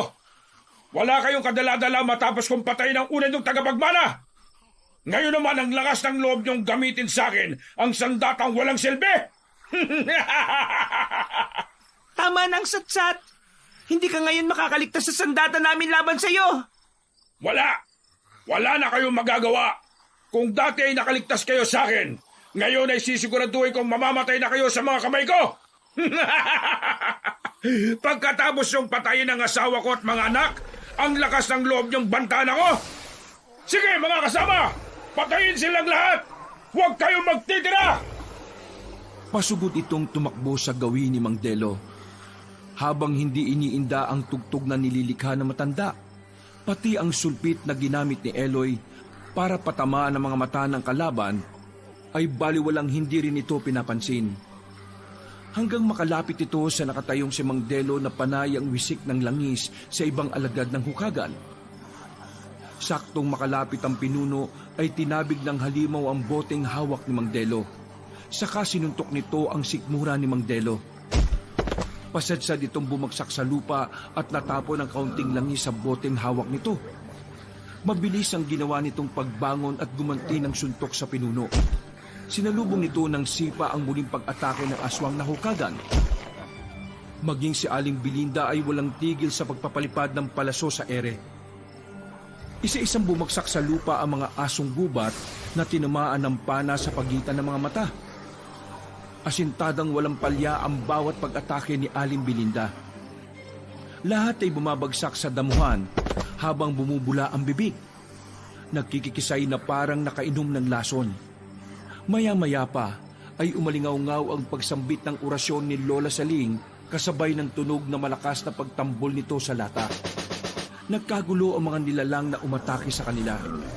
Hindi maintindihan kung saan pupunta. Sa malasay, hindi na nito maigalaw ang mga katawan. Binanggit ni Lola Saling ang isang orasyon na siya lang ang nakakaintindi. Parang musikang sumasabay sa hangin ng tunog ng orasyong nakapagpatigil sa paggalaw ng mga hukagan. Bumulwak ang dugo sa tenga, ilong at bibig na parang nasasaktan sa tunog ng kanilang naririnig. Animoy isang kutsilong ibinabaon sa loob ng tenga ang klase ng sakit na naririnig nito. Lumiliwanag ang mutyang nasa bulsa ni Lola Saling at nakita yun ni Eloy. Dahil parang may sariling isip na parang hinahatid ng hangin ang mutyang may kulay pulang liwanag. Papalapit sa kanyang kinaroroonan. Halos manlaki ang kanyang mga mata nang tumapat ito sa kanyang noo. Saglit siyang natulala na parang matagal na siya nitong kinakausap. Nakita niya ang pagbilog ng buwan at ang unang palatandaan ng pagsali ng mutya sa kanya. Biglang naramdaman niya ang pagdikit ng pulang ilaw sa kanyang noo at bigla siyang nakaramdam ng kakaibang lakas. Luminaw ang kanyang paningin. Nawala rin ang sakit ng kanyang katawan. Ikaw lang ang nakakakita sa mutyang nagbukas ng iyong ikatlong mata. Gawin mo na ang paggamit ng sulpit habang hindi pa nila maigalaw ang kanilang katawan. Ngayon ko lang napagana ang bisa ng tambol, kaya sige na, patamaan mo silang lahat sa lieg. Ganun nga ang ginawa ni Eloy. Kahit napuno ng katanungan ng isip niya, maging ang mag-asawa ay nagpatuloy sa pag-atake sa mga kalaban. Para silang nagtatabas ng tubo sa mga nilalang na nakatayo lang. Pagtapat nila sa pinakapinuno ay bigla itong nag-anyong paniki. Lumipad ito sa ere para tumakas. Naiwan ang mga alagad nitong isa-isa nilang pinatay, gamit ang pana, sulpit at ang langis ni Mang Delo. Sinigurado nilang walang matitirang alagad ang pinunong nakatakas. Kasabay ng pagtigil ni Lola sa pagpukpok sa lata, ay natumba ito sa damuhan. Kaya nawala ang atensyon ni Eloy sa mga kalaban. Agad niyang nilapitan na matandang mabilis na nawala ng malay. Bumundulang kaba sa kanyang dibdib nang makitang may dugo ang tenga nito. Katulad kanina habang ginagamot siya nito. Nangyayari yon sa matanda kapag pinapatunog nito ang tambol. Hindi niya tuloy maiwasan ang hindi malungkot. Sa isip niya, anong koneksyon ng dugo sa tunog na nililikha ng lata? Dala na matinding pag-aalala, nakalimutan ni Eloy ang mutyang dumikit sa kanyang noo. Mabilis na binuhat ni Mang Delo si Lola Saling at dinala sa bahay nito. Hindi mapakali sina Eloy, Aling Belinda at Mang Delo sa walang malay na rin na si Lola. Kung ano-ano na ang ginamot ni Mang Delo para lang bumalik ang malay na matanda. Pero nanatili itong tulog na parang lantang gulay. May timang labi at biglang tumanda ang itsura. Bakit po nagkaganyan si Lola? Pagkatapos pong lumipat sa akin ng maliwanag na kulay pulang mutya, ito po bang epekto ng pagkawala ng mutya sa kanyang katawan? Mamamatay na po ba si Lola? Huwag ka mag-alala. Makakabawi din ng lakas si Lola Saling. Hindi lang niya kinaya ang pagkawala ng mutya sa kanyang pangangalaga. Sa palagay ko hindi to tungkol sa mutya, kundi sa tunog ng tambol ng lata na narinig niya kanina. Ang ginamit niyang orasyon ang may pinakamalakas na bisa laban sa mga aswang. Bakit naman po maapektuhan si Lola hindi naman po siya aswang? Ang ibig sabihin ni Delo, gumamit siya ng malakas na enerhiya para labanan ng hukagan.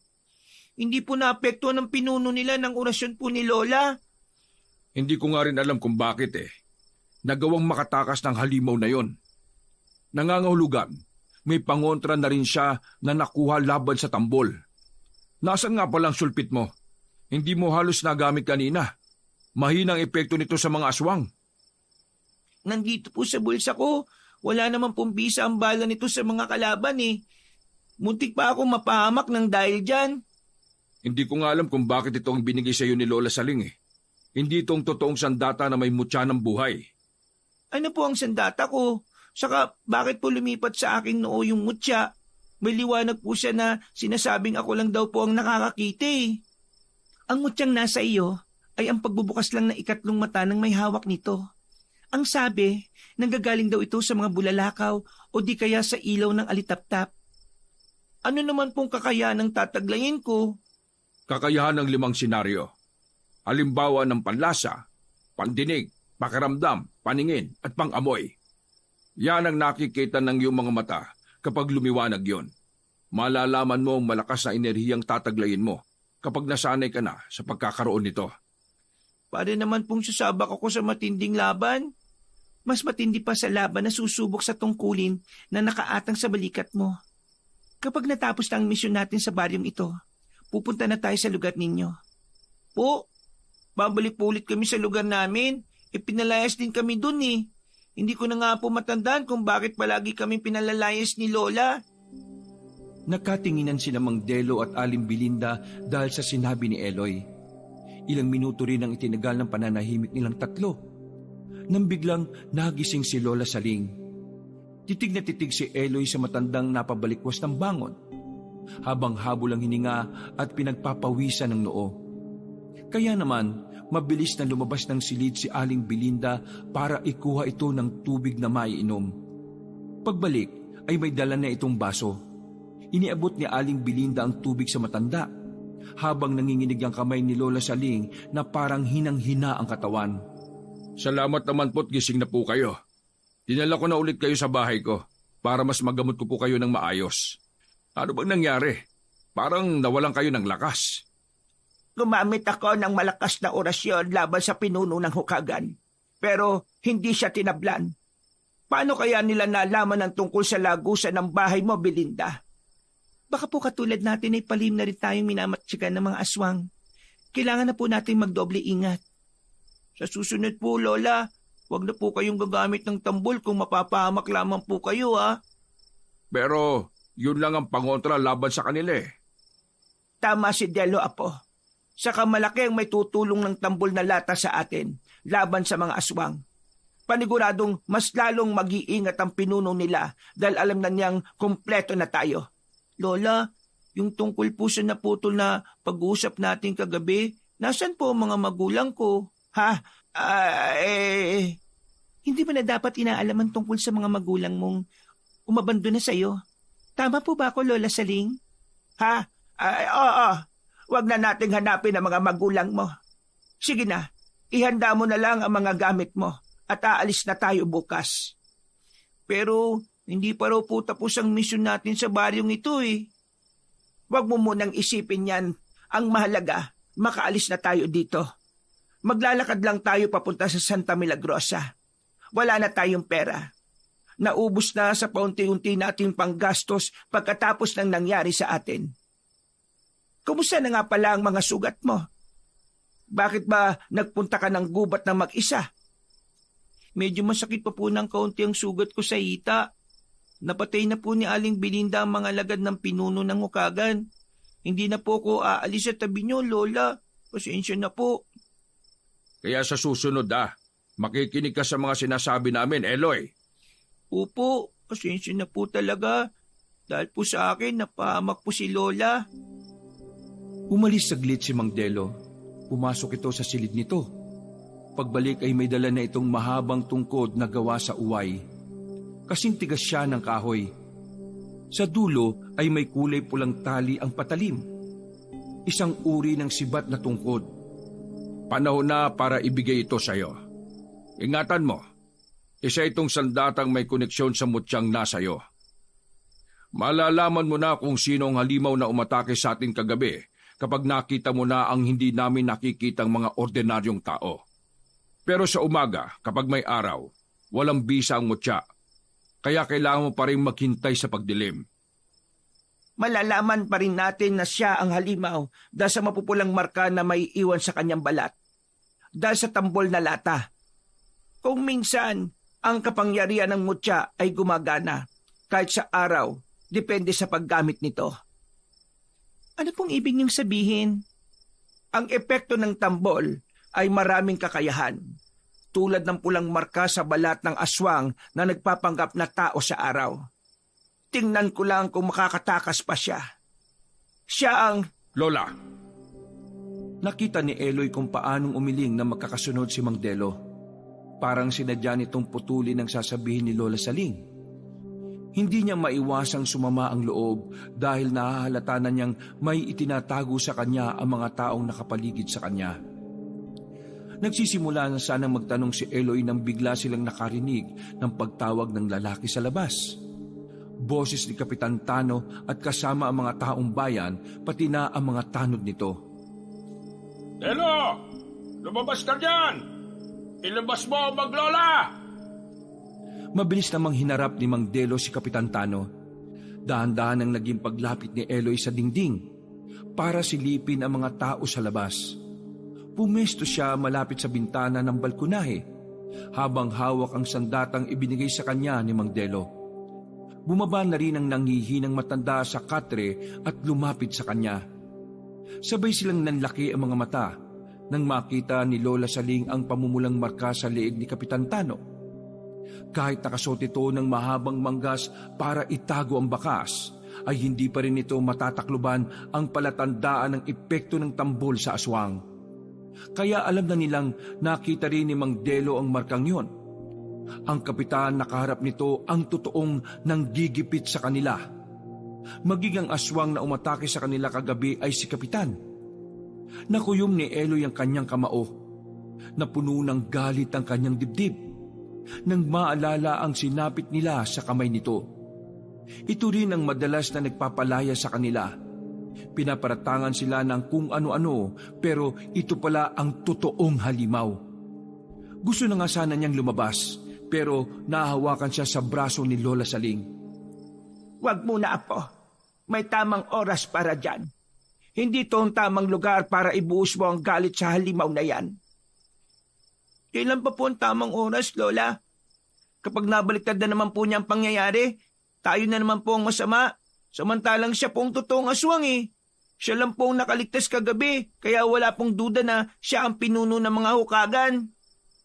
Matindi rin ang galit ko sa hayop na yan dahil pinatay niya ang mga anak ko. Halos nanlaki ang mga mata ni Eloy nang madulas sa matanda sa mga sinabi nito. Narinig niya ng malinaw ang mga salitang binitiwan nito. Isa lang ang anak ni Lola Saling at yun ay ang kanyang ina na matagal nang hinahanap. Hindi mo na po mababawi ang mga sinabi niyo, Lola. Patay na ang nanay ko at pati ang tatay ko. Kasama po ba sila sa pinatay ng pinuno na yan? Oo, pero Matagal po kong umasa na totoong hinahanap natin ng aking mga magulang. Pero patay na po pala sila. Yun po ba ang dahilan kung bakit sa tuwing nagtatanong ako ng tungkol sa kanila ay umiiwas kayo? hindi yun ang totoong dahilan, Apo. Kung ganon, ano po ang totoong dahilan? Huwag na po kayong magsinungaling. Sa halip na sumagot ay lumayo si Lola Saling kay Eloy. Kaya naman magtatanong pa sana si Eloy ay muling naputol ang kanyang sasabihin. Dahil umalingaw-ngawang malakas na boses ni Kapitan Tano habang kausap si Mang Delo. Naparito lang kami para ipakita ang katawan ng baboy Ramon na ito. Natagpuan namin wala ng laman loob ang hayop. Kawawa naman ang mga alaga ng kalikasan. Sinasabi ko na aswang talaga ang pinatuloy mo sa bahay mo, Delo. Kaya kung patuloy kang magmamatigas, mapipilitan kaming pati ikaw ay dapat na naming palayasin sa baryong ito. Subukan mo lang na magkaalaban na tayo kung sino ang totoong aswang sa atin, nang malantad na sa mga tao kung sino ang nagpapanggap sa ating lahat. Ano ba pinagsasabi mo? Huwag ka na magmaang-maangan pa. Kitang-kita na namin ang ebidensya. Mga kasama, naghahanap na mapagbibintangan ng lalaking ito. Papayag ba kayong ganituhin ang inyong butihing kapitan? Talaga palang sagad sa buto mo kasi sinungalingan mo. Isa kang kampo ng kadiliman. Kasabay ng sigawan ng mga tao na palayasin sina Lola Saling at Eloy, ay pinaulanan nito ng bato ang bahay ni Mang Delo. Sa galit ni Eloy, dinampot niya ang tambol at pinatunog yon sa loob ng bahay. Sakalang tumigil ang mga tao sa pagwawala. Kusang lumabas si Eloy para harapin ang taong bayan. Naggalit na galit sa kanila kahit wala naman silang ginagawang kasalanan. Ilalantad ko na po ang pagkatao ng iniidolo niyong kapitan. Siya ang totoong aswang. Mabilis niyang pinukpok ang tambol na lata gamit ang dalawang patpat. Umalingaw-ngaw ang tunog nito na nagpatahimik sa mga tao. Habang ang mga kamay ay may mga tangan pa rin na bato. Wag! Wag mong gawin yan! Hindi na po ako makakapagpigil sa ginawa mong ito sa amin. Ikaw ang totoong aswang. Walang epekto sa kanyang tambol, Eloy. Huwag mong gawin yan. Baka mapahiyakat, mas lalo silang maghinalang totoo mga paratang sa inyo. Kailangan ko pong sumugal, Mang Delo. Walang ibang maasahan, kundi kami lang po ni Lola. Natandaan ni Eloy ang malakas na pagsambit ni Lola Saling ng orasyon. Kaya naman ginaya niya yon ng sarili niyang lengguwaheng pumapasok sa kanyang isip. Sa tulong ng mutyang nasa kanya, sa pagpukpok niya ng tambol ay napataklob ng tenga si Kapitan Tano. Habang sumisigaw, nag-atrasa ng mga tao, nagtataka sa mga nangyayari. Ang mga tanod ni Kapitan Tano ay napahawak na rin sa kanilang mga tenga, namimilipit sa sakit. Naalala ni Eloy ang salitang binitiwan niya kay Kapitan Tano. Sa oras na tirik ang araw, ang magiging palatandaan ng katapusan ng aswang. Kaya itinuloy niya ang pagtugtog. Nagkaroon ng bisa ang tambol. Hindi inaasahan ng mga to ang pagbabagong anyo ng mga halimaw sa kanilang harapan. Walang gustong magsalita na ang tanging maririnig lamang ay ang malalakas na alulong ng mga aswang. Nagsaan yung taong daga ang mga ito. Habang ang iba naman ay taong paniki. Mga grupo ng hukagan na siyang totoong nambibiktima sa mga tao. Pati na sa mga alagang hayop ng taong bayan. Sinugod ni Kapitan Tano si Eloy na patuloy na nagpapatugtog ng tambol. Hindi niya nailaga ng unang pag-atake nito at tumilapon siya sa harapan ng bahay kasama ang kanyang tambol. Nabitiwan niya rin ang hawak niyang tungkod. Eloy! Tumayo ka, Eloy! Kanya-kanyang sigawan ng mga ito dahil sa takot. Ang ibang may matatapang na loob ay lumaban na rin sa mga aswang na patuloy na nagwawala. Nahablot ng isang hukagan ang babaeng nang buhos sa kanila ng tubig. Wala nitong awang winakwak ang tiyan habang hinuhugot ang mga laman loob. Parang nawala ang mga tanod sa kanilang mga sarili at tuluyan ng naglantad ng pagkatao sa mga nasasakupan nila. Habang si Kapitan Tano sa itsura nitong taong paniki ay umalngaw-ngaw ang matinding amoy ng nabubulok na laman ng tao, halata sa nilalang ang pagkapaso sa init ng araw. Hindi ko na ito mapapalampas. Pinatay mo ang mga magulang ko. Mag-iingat ka, Eloy. Gamitin mo ang tungkod! Bilisan mo! Habang abala ang mga tao sa pakikipaglaban sa natitirang hukagan, maging sina Mang Delo at Aling Belinda ay abala rin sa pag-asinta ng pana sa mga katawan ng aswang. Pinilit ni Eloy na tumayo. Mabilis nang dinampot ang nabitiwang tungkod at iwinasiwas niya sa ere ang sandata. Naramdaman ni Eloy ang pagliwanag ng kanyang noo. Alam niyang nakita rin yon ni Kapitan Tano, kaya't napaatras ito habang nanginginig ang tuhod. Paanong nangyaring nagkabisa ang mga sandata at mutya sa umaga? Hindi ito maaari! Dahil ang kabutihan ang siyang pinapakinggan ng kalikasan. Natatandaan niyo po ba ang sinabi ko? Papabor sa akin ang kalikasan sa pagtugis sa mga katulad ninyo. Tandaan niyo po yan. Mamamatay din kayo sa oras at tirik ang araw kung saan magaganap po ang mga imposibleng mangyayari sa buhay ninyo. Ang kamatayan ninyo. Etong sa inyo! Kasabay ng paghampas ni Eloy sa ere ng tungkod at sa pag-ikot ay tinamaan ng pinuno sa balikat. Umalingaw-ngaw ang malakas nitong sigaw. Parang ramdam na ramdam ni Eloy kung gaano kasakit ang sandatang tumama sa katawan nito. Nakita niyang nag-iwan ng malalim na sugat ang talim ng kanyang sibat sa balat nito. Sumuka ito ng dugo. Lumabas ang maiitim na likido sa tenga nito. Inulit ni Eloy ang pag-atake sa katawan ni Kapitan Tano. Pinatamaan niya ito sa ulo na lalong nagpaluhod sa lupa sa halimaw. Pinilit nitong tumayo, pero lumapit na si Mang Delo at binuhusan na ito ng langis na lalong nagpalitaw sa malalagari nitong mga ngipin. Dahil sa matinding sakit ng pagkapaso, malakas na napasigaw si Kapitan Tano. Hindi pa nasiyahan, inasinta naman ito ng pana ni Aling Belinda. Naluluhang nilapitan ni Lola Saling ang pinuno ng aswang at dinampot ang tambol sa kapinatugtog yon malapit sa tenga nito. Para sa aking anak na pinatay mo, mamamatay ka na! Sa saliw ng tugtog ng tambol na gawa sa lata, Umalingaw-ngaw ang tunog sa buong baryo. Natumba ang mga hukagan kasama si Kapitan Tano. Tumitirik ang mga matang nahiga sa lupa. Habang nagkikikisay na parang nalalason, bumubula ang bibig na walang tigil ang paglitaw ng mapupulang marka sa mga katawan. Indikasyon ng pagkapaso ng mga aswang. Tuluyan nang nawala ang kanilang mga kakayahan at unti-unting nagbalik sa totoong itsura. Isang maliit na patay na paniki si Kapitan Tano.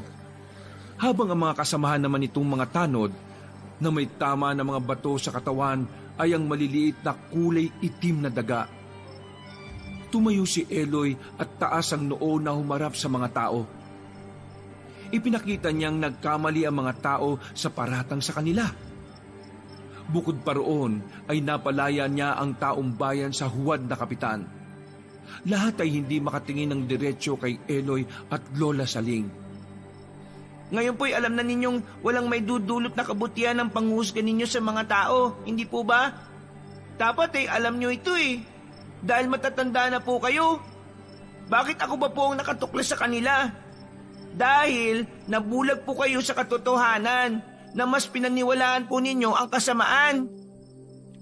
Walang nakapagsalita sa mga tao kundi ang pagbibigay ng pasasalamat at paghingi nila ng tawad ang narinig ni Eloy. Isa-isang dinampot ni Eloy ang mga gamit lalo na ang tungkod. Saka nauna sa paglalakad para lisanin na ang lugar ng Santa Ines. Tahimik na sumunod sa kanya si Lola Saling, maging sina Aling Belinda at Mang Delo. Parang nakahalata sa pagiging tahimik ni Eloy. Ilang oras silang naglakad sa pagbaybay ng daan sa kagubatan. Pasado 3:00 na ng madaling araw nang marating nila ang karatig na baryo ng Santa Milagrosa. Ang lugar kung saan siya isinilang. Pagdating nila sa maliit na daan kung saan kaliwat kanan ang mga nakatayong bahay na gawa sa dahon ng anahaw at kawayan, tahimik dahil tulog na ang mga tao. Tanging ang pagtahulang ng mga asong nakatali ang maririnig dahil sa presensya nila. Naramdaman ni Eloy ang pagod, pati ang pananakit ng kanyang dating mga sugat. Pero pinilit niyang maglakad. Walang gustong unang magsalita. Nakikiramdam sila at hinihintay kung saan sila titigil sa paglalakad. Hindi pa siya handang makipag-usap sa matanda. Alam niyang ang bahay nila ay nasa gitna ng bukid. Napataniman ng mga gulayin. Pagdating nila doon, ay marami nang namatay sa kanilang mga tanim, na malungkot din ang itsura ng bahay na nawala ng taong nakatira. Parang walang buhay. Diretso siyang pumasok sa dati niyang silid. Pagod ang katawang humiga sa lumang katre. Narinig niya ang pag-uusap ng tatlo sa sala. Hayaan na muna natin makapagpahinga. Hindi madali sa kanya ang tanggapin ng mga nangyari. Sa edad niyang yan nakaranas na siya ng kalupitan ng mga tao. Karasan sa kamay ng mga aswang. Magpahinga na rin po kayo, Lola Saling. Mas kailangan ninyong maging matatag. Alalahanin po ninyong mahina na kayo dahil wala na sa inyong mutya. Meron pa tayong mas kailangang paghandaan. Kailangan nating maihanda si Eloy sa pagdating ng panibagong pagsubok sa kanyang buhay. Dala na matinding pagod ni Eloy sa paglalakad, agad siyang nakatulog ng mahimbing. Panatag ang loob na wala ng mga taong magpapalaya sa kanila dahil lalaban na siya. Kinabukasan, may hinang yugyog sa balikat ang tuluyang nagpagising kay Eloy. Pagmulat niya ng mga mata, ay si Lola Saling ang nakita niyang nakatunghay sa kanyang mukha. Napansin niyang tumanda na ang itsura nito. Parang nawala ang tampon niya sa matanda at nayakap niya ito ng maigpit dahil sa awa na labis namang ipinagtaka na matanda. Bakit apo? Nananaginip ka ba? Humingi lang po ako ng pasensya dahil sa naging reaksyon ko po kahapon. Nabigla po ako at sumama ang loob ko. Huwag kang humingi sa akin ng tawad, apo. Marami ka pang hindi naalalaman sa totoong mga nangyayari sa paligid mo. Ngayon pa lang ay humingi na ako sa iyo ng tawad. Tandaan mong mahal na mahal kita, apo. Wala kong ibang hinangad kundi ang mapangalagaan ka. Tandaan mong mahal na mahal ka rin ng mga magulang mo. Kung sakaling dumating na ang oras na kailangan mo na silang harapin, lagi mo silang iisipin na naging mabuti silang tao bago sila nagkaganon. Napatanggal sa pagkakayakap si Eloy at seryosong napatingin sa mukha ng matanda.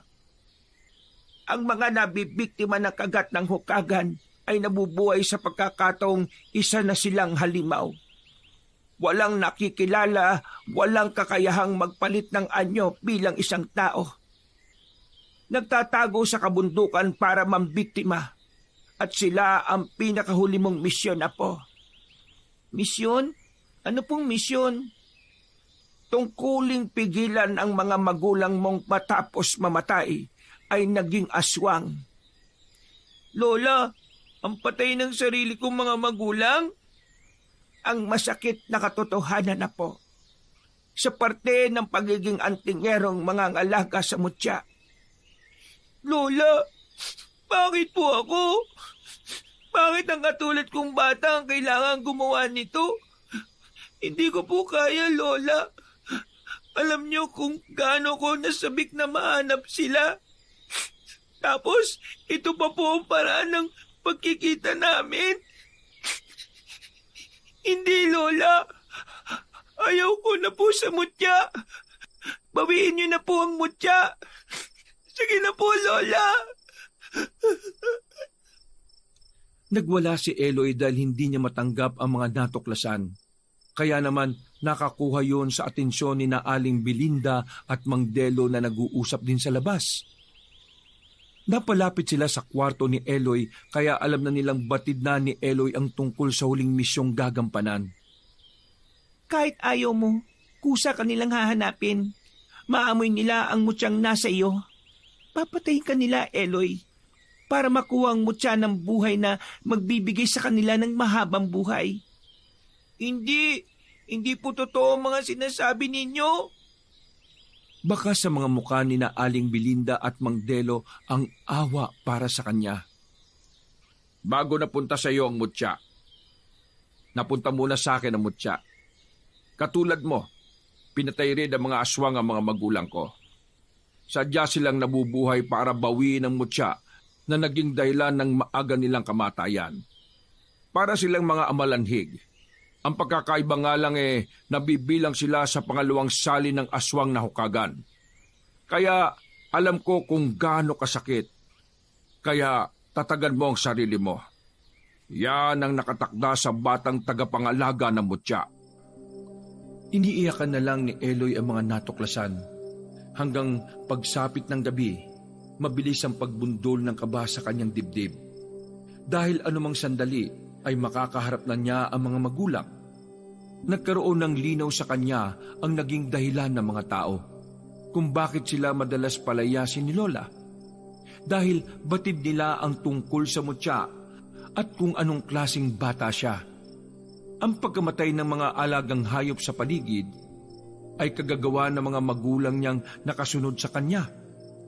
Nakuyom niya ang palad habang lumuluhang nakaupo sa unahang baitang ng hagdan. Hindi niya alam kung paano niyang malalampasan ang malupit na pagsubok. Nagdala si Mang Delo ng pain na buhay na baboy ramo sa labas ng bakuran. Habang si Lola Saling at Aling Belinda ay nakapwesto na sa itaas ng puno sa sanga, nakakubling naghihintay sa pagdating ng dalawang hukagan. Nanginginig ang mga kamay ng matyagang naghihintay si Eloy sa pagdating ng kanyang ama at ina. Maya-maya pa ay dumating ang may nakakatakot na itsura ng mga nilalang. Mabalahibo ang katawan na mukhang daga.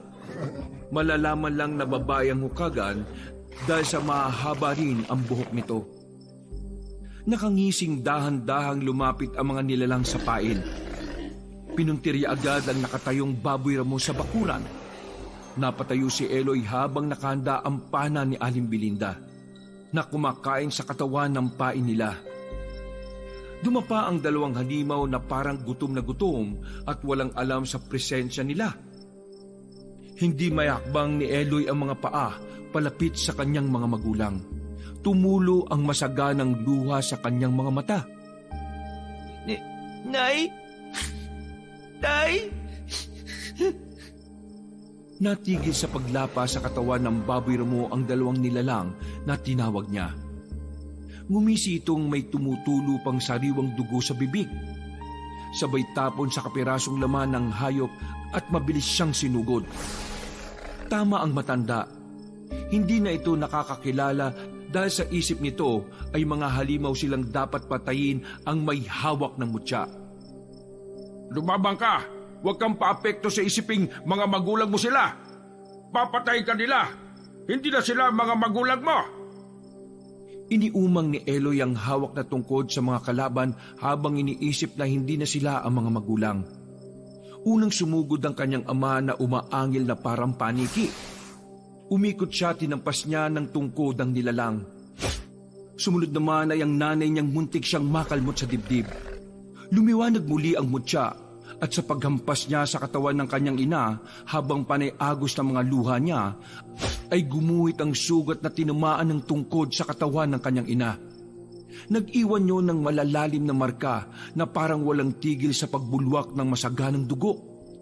Lalo na magsimulang magpatugtog si Lola Saling ng tambol, habang si Aling Belinda naman ay pinuntirya ng pana ang ulo ng kanyang ama. Sinabayan ni Eloy ang pangalawang hampas ng tungkod sa ulo nito. Lumabas ang dugo sa bibig ng kanyang ama. Hindi na niya magawang tuluyan ang mga ito dahil napahagulgol na siya ng iyak. Nabitiwan ni Eloy ang kanyang tungkod na napaluhod sa lupa. Kaharap ang mga nakahandusay na mga magulang. Habang pinipilit na bumangon para umatake ulit, pero dahil sa mga tama nito sa katawan at sa naririnig na tambol, lalong nagkikisay ang mga ito sa sakit. Nay! Tay! Bakit ako ba? Bakit po? Patawarin niyo ako, Tay! Nay!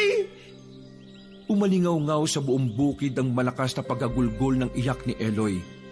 Habang nilalapitan ang wala ng buhay na katawan ng mga magulang, yakap ang kanyang ama at ina.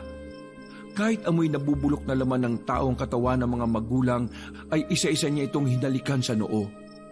Sa isip niya ay napakalupit ng mundo sa kanya. Pero nang maalala niyang kasama yon sa kanyang tungkulin bilang isang batang tagapangalaga ng mutya ng buhay, ay tinanggap niya ang malaking kasawian sa magulang. Lumapit sa kanyang kinaroroonan sina Aling Belinda at Mang Delo. Umiiyak itong lumuhod sa tabi niya. Bilang bagong tagapagbantay sa mutya, kami muna ni Belinda ang tatayo mong mga magulang. Lakasan mo ang loob mo, Eloy. May tao pang natitirang nagmamahal sa iyo. Ito ang dahilan na po kung bakit kailangan kong itago sa iyo ang buong katotohanan. Kung bakit kailangan nating magpakalayo-layo para hindi dumating ang oras na kailangan mo nang harapin ang totoo mong mga magulang. Kaya sila namatay dahil sa pagprotekta nila sa iyo. Hiniling nilang gamitin mo sa kabutihan ng mutya. Tanggapin mo ng maluwag ang mutya sa iyong katawan. Pinagmamalaki kita, apo ko. Pinagmamalaki kita. Lola? Muling napahagulgol ng iyak si Eloy. Bigla rin ang paglaho ng liwanag sa kanyang tungkod at noo. Tumayo siya at pinagmasdan ang nakahandusay ng mga magulang. Binigyan nila ng maayos na libing ang mga ito, kasamang tambol sa ibabaw ng puntod. Nagtanim din sila ng mga namumulaklak na halaman sa gilid ng pinaglibingan bilang tanda ng maayos nilang pamamaalam dito. Hindi na umalis sina Eloy at Lola Saling sa bukid. Ipinagpatuloy nila ang pagtitinda ng mga gasera bilang tanda ng pagbibigay liwanag sa madilim na bahagi ng kanilang buhay. Nakilala si Eloy bilang isang mahusay na antingerong tagatugis sa mga aswang, kaya bumalik sa dating katahimikan ng baryo. Si Eloy din ang binansagang kauna-unahang batang tagapangalaga ng makapangyarihang mutya. Hindi na sila ang maglolang pinalalayas sa mga baryo. Wakas,